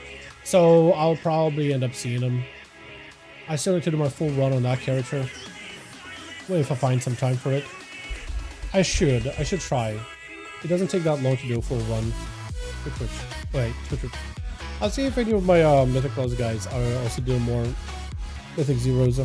Koopa Ore for that team too. I do like your Mogman. It's got a little bit of that red and dark going on. The tabard, the armors looking thing. I like how it mixes a bit of leather and a bit of that like metal. I like it a ton. Lamat here, we got ourselves Leo and the DK. Perfect Girl gonna be first up. Radimus over in the back, and over in the other team we got ourselves Cobra back in action over as the Warlock. Bakia? Yo, Baki, you made you want to back up, my man? I hope he just doesn't jump in at Kragar and Perfect, though. Hope he doesn't end up just... Unless he's just trying to get an angle. I'm fine if he's just trying to get an angle. Into a Disarmament to Perfect Girl. Just try to see if we go for that big breath, big burst. Kragar kind of stuck in place with a Chain of Ice. Going for the lead, but maybe a grip. Got him to reflect in case there's going to be a grip out of Perfect. That is the right play, I think, in that situation. Got himself a bit of damage. Perfect with the size, but trying to see if he could back away, not taking too much damage from Kragar, especially off of that potential demolish that could be coming up. Immediately stops for first aid. I think him going in for the stops for first aid, I think that's probably the play. I think he has to spear, and just using that spear just to be able to leap to it. Stunned by the Death Knight Trinket out for Kragar. That's just 1 hour that he won't be seen for about 2 minutes. Fear for a second, but it's still going to be quite a bit of decent damage. Perfect Girl has a ton of burst on a very short cooldown. disarm for a moment as Cracker finds himself a bit of a breather in between all of the big size and obliterates of Perfect, but Cracker having to borrow a lot of health. Battle Master Trinket, Rallying Cry, a lot of those cooldowns have been used, leaping away, but Grip back in with a stun. I think there's just not much of where you can do. Picking up a little bit of healing, a bit of that ignore pain, reflect, but what was that hit at the end? He looked like he had a lot of health. There's no way Perfect will just get the fattest crit ever, right? What was that? Cossack landing a root from a distance, just able to dot up Perfect. Just literally gonna go for the slow, steady play. Got himself full burst. That's gonna be the pets, the Fury Balloon. Everything is up, but a dome is gonna come down. Stun lock onto Gassi with a bark skin. Second stun right after, does get a roar in between. Perfect still got a ton of damage. Gassi not really looking all that healthy. Quick disarm. Perfect is gonna have to deal with it by just gripping him back in. Can pre-AMS this as well. I don't know if he has AMS, but he's just ripping right through the Druid. Gassi, there's not much you can really do. Popping a Warlock Hellstone from Cobre. That is the only thing that's keeping him alive. Short root into Perfect. Perfect just keeping that chain of ice locked down, grips back to back, silence for a moment just to give Gassi a chance to escape, since a lot of the Death Knight abilities are spells. So like if you go for silence, like grips, kicks, chain of ice, those things are technically spells. So when you're silence, can't really do much with it, can't really lock him down. But Gassi is not really looking all that healthy. Maybe you can go for disarm if the cooldown is up. Try to go for a quick roar, cyclone maybe, does get juked. Second time he's got a fat execute there. That must have been like the mark, right? The Reaper's mark. That might have been Reaper's mark. I'm pretty sure if the target is low enough and you have enough stacks, it pops for a ton. That's gotta be it. Because you got some execute value. He's just like the other guy's like not dead, but it's kind of low, and then just goes poof. And that's gonna be perfect. Have to deal with Bakia. He's got himself full setup, same burst with those Reaper size flying through. The Perfect Girl is going to get that same burst as well in just a moment. Silence, unfortunately, is going to lock him out, though. That is going to put you in a rough spot. Finally able to get some burst of his own. Cheat death for a second, catching up whatever healing he can. Perfect Girl may just need to get a defensive and full burst. Trying to see if he can end it. Big stun. Bakia with an IBF breaking out of it. Perfect with yet another side. Yo, he's just shattering these boys. They're just going poof. Are you going to be able to go for a death pack? You may need a death pack here. That is going to be Camp Bella. Yo, Bella's back. Hold on a second. Bella is back in play as a sub rogue with an evasion. Nothing Perfect can really do about it. We'll have to go for a chain of ice to just waddle away. Death pack, blind, and just walk away. Yep, just walk away. Gonna group him back in, but I don't know if you want to do that disarm. He's just not in a great spot. Next stun lock by the rogue. Yeah, didn't even need that. Didn't even need a stun lock. Just a big coup de grace. Grip by Leo, blind by the rogue. Bella does not have a dance, so he's not going to be able to do much. Can vanish. He's an auto. Doesn't even need to, actually. Could just run out of there. What are these weapons? He literally got tongs for weapons, man. Literally tongs for weapons. You get a vanish? Does not get a vanish. Just a scythe cuts across the screen. What is this Frost DK dominance here we got going on, man? What is this? Is going to be Cobra. Last one left over for the Team 1. As the entirety of Team 1 just got ripped apart with these sights from one Death Knight into the next. Apparently Death Knight very good, huh? Very good. I was thinking Cobra... I didn't realize Cobra imported. I was thinking my camera was going in like a random direction. So I just stopped it in place. I honestly just got confused. I just confused there myself. Lichborn out onto Leo, who's gonna break out of it with a break out of using Lichborn to break out of a fear out of the Howl Terror, I think it's called. A fear. I know the second screen, but there's a police version. I think it's Howl by Warlock specifically. Leo has another bit of burst with an AMS on top of it, so he's gonna be able to get himself covered. That is gonna be a port with a gateway out for Cobra. He's gonna go for a grip. No, he's not. He's just gonna back away. Just gonna have to back away. Summon a fresh new Syed. So it's good that Leo is actually focusing down on his pets. It does make it annoying for Cobra because he has to resummon them. Silence, locking him in. Trinket to follow. Succubus catching him from a distance away, and that's gonna be a fresh new Soulfire. It's gonna do quite a decent bit of damage. Leo, actually, well, how did you take that necrotic damage? What was that about? I don't think he death packed it, did he? Oh, did he death pack there? I'm not even sure, but he had necrotics on him for a little bit. That was odd. Haven't seen that in a second. But it's going to be a fresh new succubus and a bit of first aid for Cobra. Do you still have old bandages? I think you have the old bandages. You need to get the new ones. Because those bandages for first aid barely do anything. You gotta get the fresh new ones. I think tailors do them. Tailoring, I think, does it. I used to be first aid. Blind, I think it just might be lights for Cobra. He does have a wall, a little bit of health as well. Barely survived that burst, but Leo is not done with him yet. Full silence, got himself the dragon, swooping back in from around the other side. More to call for a second. Cobra, what do you do in this situation? Is there a way for you to recover? Drop it in Infertile, but it feels like he's just delaying the absolute inevitable. With Leo trying to get an angle, there goes a big old gateway. Reflect up in case there's going to be a grip. He does. I don't know if he's got a port again. Does have a port. I think he can also gate again. Corbin needs a succubus CC to line something up. He just doesn't have much in terms of a heal. Fear for a moment. Got himself a Soulfire. Probably going to be a grip. I wouldn't be surprised if there was a grip. Dome down instead. Got himself a little bit of heals, but I think it's over. Yeah, it's done. Cobra still has a doubt on him. I think a disease could take him down too. Dark Pact, that's all he's got. No. Even the Reaper's Mark, man. This is so rough. This got to be the roughest matchup for Cobra here. Does get himself a port. That is going to be another scythe falling through. Silence, it's over. It is done. The fact that you survived this long is very admirable. You're still alive. Like there's gonna be a moment, right? Chaos Bolt flies in, got himself a bit of that proc, and Nihilum into a quick grip, into a trinket. Stun is done. He lived for a while, man, but you couldn't stop the Frost Death Knights. Those two together are an absolute menace in duels, man. Frost Death Knights are apparently very good. Man. And they're actually making the dragon ability better whenever patch 12.05 comes out. It's gonna be a while, but midnight duels, something. Here we go. But they're making it so the dragon, like initially letting it fly forward, it's a global cooldown, but recalling it back is going to be off GCD. So you can call it and the next obliterate, recall it. So you can get a hit. You get quite a lot of value out of it. Ready? Okay. We'll send another. At some point I will have to call these because I do need to get some food and some work stuff done. Arena wise. It's gotta be an arena that we could do that I haven't done in a very long while, right?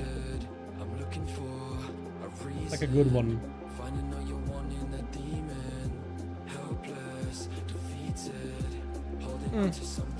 I can't think of anything. We're gonna go back to Tolveron.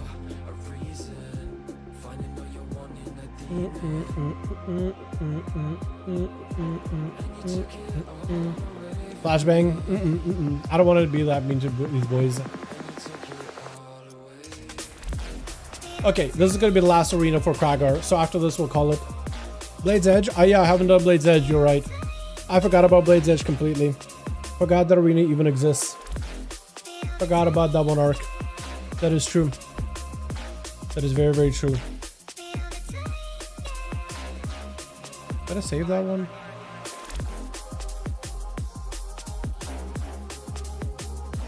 I don't remember if I saved these or not. Sometimes it's a lot to go through. The Necrotic Swim with ability hits you for 50% HP, auto cast Death Pact at 50% effectiveness. Oh, really? I didn't realize. I did not know there was a mechanic. That's cool. Is that I guess it's Deathbringer? Probably like a cure talent thing that I just never really see. Interesting. Switch. Is it actually good? Might be. Is it Cracker first? Yeah, send the boy in. Unfortunately, he's got to fight a rogue. And it is going to be Koopa the Trooper. Got a lot of bleeds. Cheap shot is going to go for a King's Bane opener. No. He's waiting for that. Immediate stun by the warrior. I feel like the earlier the warrior can get some damage onto the rogue, the better. It's going to be a disarm with a shift just to see if he can keep it slow. Disarm with a Koopa, trying to see if he can delay his damage with another charge by the warrior into a blind. He's trying to see if he can get a bait of a trinket out of Krager really early. But Krager so far also did not commit a lot of cooldowns there either. It is going to be a Garrote. Koopa tried to see if he could build up some damage with an evasion. Unfortunately, Krager can only overpower through that. So you can do a little bit of damage, but not that much. And there goes the full burst. The Cracker, that's going to be painful. Parry up right after. He can't really stop a lot of the immediate damage by the Rogue, but he can at least dampen some of that bleed damage. But dude, he's just fully bled up. Got himself a Warlock Hellstone, leaping in, trying to see if he can re-engage with the Rogue. The Rogue just continued to flip them coins, man. And eventually, Cracker, if he's going to get too low on health, he's just going to go down. Try to see if he can lower some of that pain. Disarm onto the Rogue. He's got a Cloak of Shadows. Continue to go for charges as Koopa is getting right next to a corner, right around the pillar. Can the shot trinkets it immediately? This is where Cracker needs to end the zero right now. Otherwise, the bleeds are going to take hold. And Stratum Soul Execute. Single one. Banish on a Koopa. Charge. Stormbolt. Do you have the line of sight? You need that line of sight right now. Charge last second. You just need that hit. Is the Koopa going to down to bleeds? Oh my god. He lived the heroic throw. That would have been so good. Cracker leaping around the corner. He's got himself a bit of movement speed. Still bleeds rolling on him. So Koopa just needs a little bit of that dot damage. Spear, leap, try to see if he can catch up to the Rogue. Does end up catching him real quickly. Cheap shot by the Rogue, just letting the dots do work. Stormbolt, I think this is it. Do you even need the full set of the Demolish with Lamat, not even giving Cracker a breather. Not even giving him a chance, man. My boy Cracker. That was a tough one. Immediate camo out of Lamat, though. He still does have True Shot and took advantage of it. Look at Bakia, dude. He just took so much damage in that rapid fire. That was crazy. Got himself a full stun lock. Bakia just doesn't have that much health to work with. Lamat will need to use defenses. There goes a turtle with a trinket. That's a lot of commitment. Stun onto Bakia for a second. Does get himself another rapid fire. But it's going to be the death pack too as well. Got himself aim shot procs. Are you just going to send an aim shot him? Kill shot? Just needs a little more damage. There it goes. There it is. Just needed a little bit more damn feint. I don't know if you can get yourself another camo here though. I don't know if you can get yourself one more. With Cobra going to be up next. Man. Nobody played it before? Pact of the Deathbringer? Okay. I see. I was going to say, is Lamet going to just die in a single decimating bolt? Not, right? Bolt? I was thinking he was going to shadow burn him, but he decided just to lock him down, bolt him really quickly. That was fast. Leo is going to be walking in fresh versus Cobra. Cobra has a lot of the offensive power still rolling from the Hunter, and it could potentially take that damage and momentum and snowball it onto Leo. Leo breaking out of that AoE fear immediately with that Lichborn, summoning up the Frostworm back in. The side goes through, blind on the Warlock as well as the pet. Big gateway out, and Leo was not going to go try to see if he can go for a grippy on him whatsoever. It is going to be Cobra. It looks like Cobra is playing the Hellcaller. For some reason I thought it was Diabolist, but he is Hellcaller, so I imagine this should be pretty good for him in terms of like constant dot management versus Leo, right? I imagine. Leo's still got big Reaper sights coming through, and he's got a full cooldowns ready here. Dome down, Mortical walking him out with the fear. Continuing the march outwards, and Cobra just getting a couple incinerates back to back. Big old reflect, big old port. And Leo, I don't know if he's got another grip on him. He does have another grip. Sucking the scatch on him though with the Soulfire right in the back is going to summon up an extra pet. Yeah, there it goes. The Pact of the Deathbringer. Does it just randomly proc when you take damage? Might have to be another gateway out of Cobra. Cobra needs an escape here. He's not in a great spot. He took so much damage from that burst, man. He also does get a random procs of Malevolence, by the way, so that could potentially be good.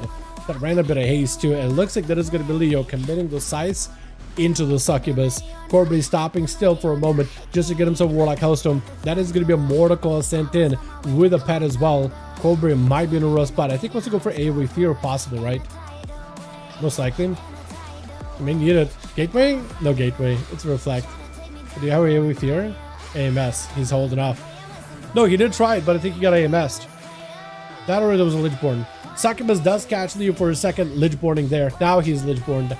Now he's Lichborn. Corbin needs a port here, man. It's over. It's over. It's a lot of damage. Unfortunately, Gossi and both Campbell got frozen, but at the very least, Leo did not start attacking him out of left field. Well done, well done. Dude, Death Knight's so spooky. Frost in particular just got so much raw burst. The fact that you got burst every 45 seconds, he almost got Gossi with that one. He actually has no idea how close he was. Gossi on the Feral this time, not a Boomkin. Interesting choice. I think the bleeds are probably going to end up melting Leo, though. I don't know if he can do much against the Feral. That is going to be Bloodthirst, attacking with Fury, but it looks like Gossi is just going to back up out of there completely. You will probably need to combine Tiger's Frenzy with it too, just for all the bleeds. Yeah, he's got to go in. He's got to go in. Silence on Gossi for a second. B cleaves are out by Leo, taking a load of damage. Gossi with a wall and a Bardic, so he's completely tanked up for this one fully. And there's just not much that Leo can do. Death Strikes are still available, 29% dampening, but another bite could potentially seal the deal. Leo's just constantly melting from the pressure of the bleeds, together with the thorns of the Wildstalker hero talents. And he's just not in an amazing spot. Bash to follow. Try to see if he can catch up to Gossi. Can he do it? He got another death pack there too. But that's about all he can do. Just try to see if he can maybe fight through death pack. Does get to. Fights the death pack. He needs 8 seconds until full burst is available.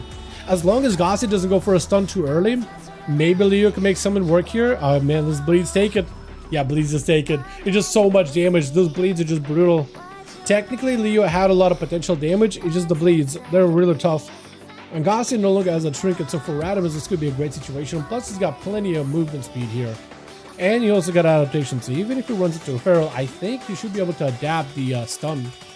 The first one, and Gossi just avoided it completely. I think he's waiting for a trinket or some other cooldowns. Maybe Berserk, that's up in 30 seconds or so, 23 seconds. So you could probably go Berserk, Tiger's Fury into a full Feral Frenzy, and let the dodge just rot Radimus. That might be the play. Might actually be the right play. Hodge by Radimus, trying to make sure he got himself that full on range. He doesn't want to run into Gossi if he can help it. Though with Blessing of Saint, he knows those stuns are not going to stick whatsoever. So now he's got him in a vice grip exactly where he wants him, and a freedom breaking out of those roots immediately. And Gossi cannot really do much. He's going to have to go for a maim or something. That or just put some bleeds on a guy at the very least and start going for finishers, just so he can go for more like regos back to back. It is going to be a quick maim. Radimus taking bleed damage, and this is where Gossi can just AFK and escape. If you can elope away from Radimus, let the dogs do their work, and keep coming back in to just refresh him, you'll be in a great spot. Somehow Judgments do connect around the corner. Trinket is available for Gossi, just trying to see if he can continue running, but his health is not in the position where he could play aggressively here whatsoever. Trying to go for a knock, but Radimus dude still held his ground without running in, blind to follow. If Radimus has another Hodge, I think he just lights for Gossi. He doesn't quite have it. But does have himself the Tiger's Fury, Frenzy, and Tiger's Fury and Frenzy. And that's alone is doing quite a bit of decent damage. Gossi also does have a Bark Skin. I think he's going to need to, if he really wants to tussle with Radimus, he's going to need to play around the wall.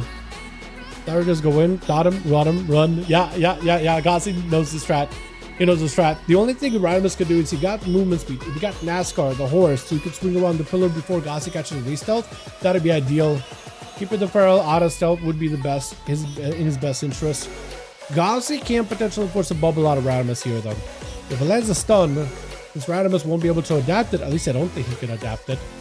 He's got to be long enough of a stun. He might be able to get a bubble out of him, or lay on hands, most likely, if Radimus can just get himself a good angle, just to save all those bleeds. Stun onto Gossi. Wall and Barks. So this is going to be his biggest defense. Look, he's taking so little damage from those hammers, as if it's nothing, as if they don't exist.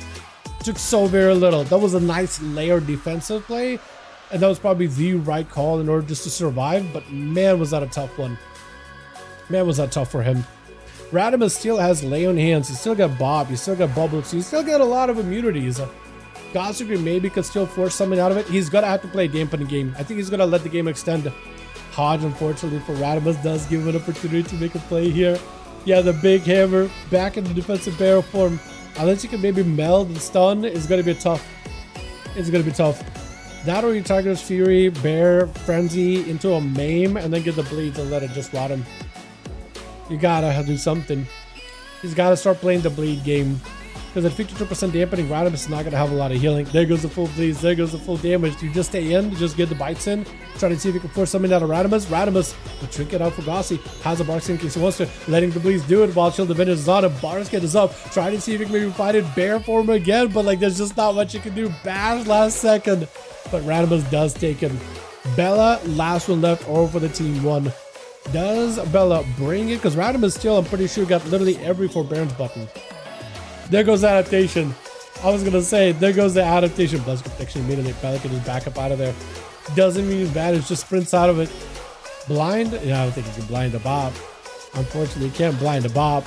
Although Radimus not really looking for a full recovery, so I think it's probably going to be a bubble, right? Unless he just takes down Bella. Bubble? Bubble? There goes Bubble. Yeah, Bella. I think he just escaped. Cloak and vanish. Oh, vanish, but he doesn't cloak because now he's getting found out. But he's not out of it just yet. I was thinking maybe this is where Radimus was going to be able to respond. Yeah, what is he with the tongs? That's hilarious, though. Are those daggers or are those one-handers? Wacky ass weapons right there. Cheap shot onto Radimus. Does Bella have a burst? Like, maybe. Nah, I think it's over. I think it's over. I think it's over. Yeah. Yeah. Good attempt. Great job, Radimus. Landing 2 right there. Well done, boys. Fantastic duels. Very, very fun. Let me message. Where is he? Where's the beauty?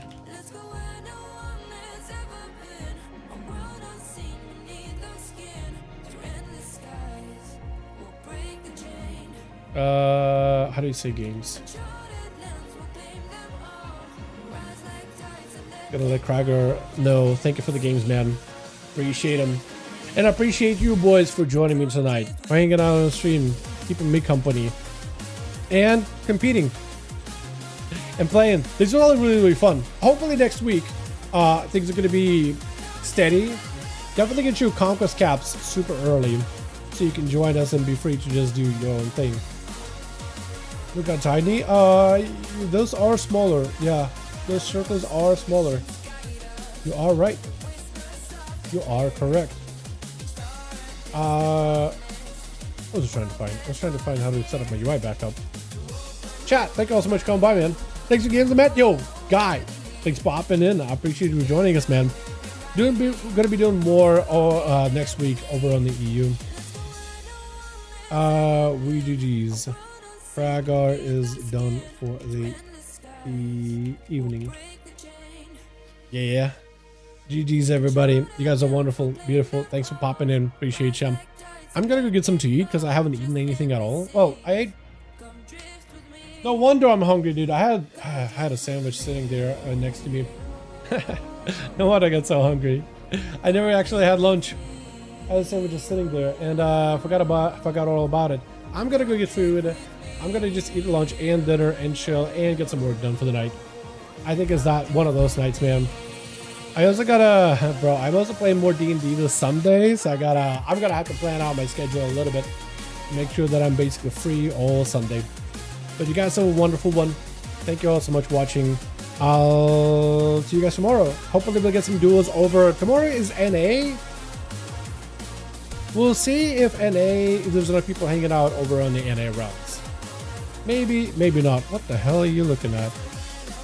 You goober looking whatever. Oh my god, there's heron here everywhere. They're literally everywhere. This is getting out of hand. There are more than 2 of them. Alrighty. I'll see you guys all tomorrow. Alright, boys. Peace.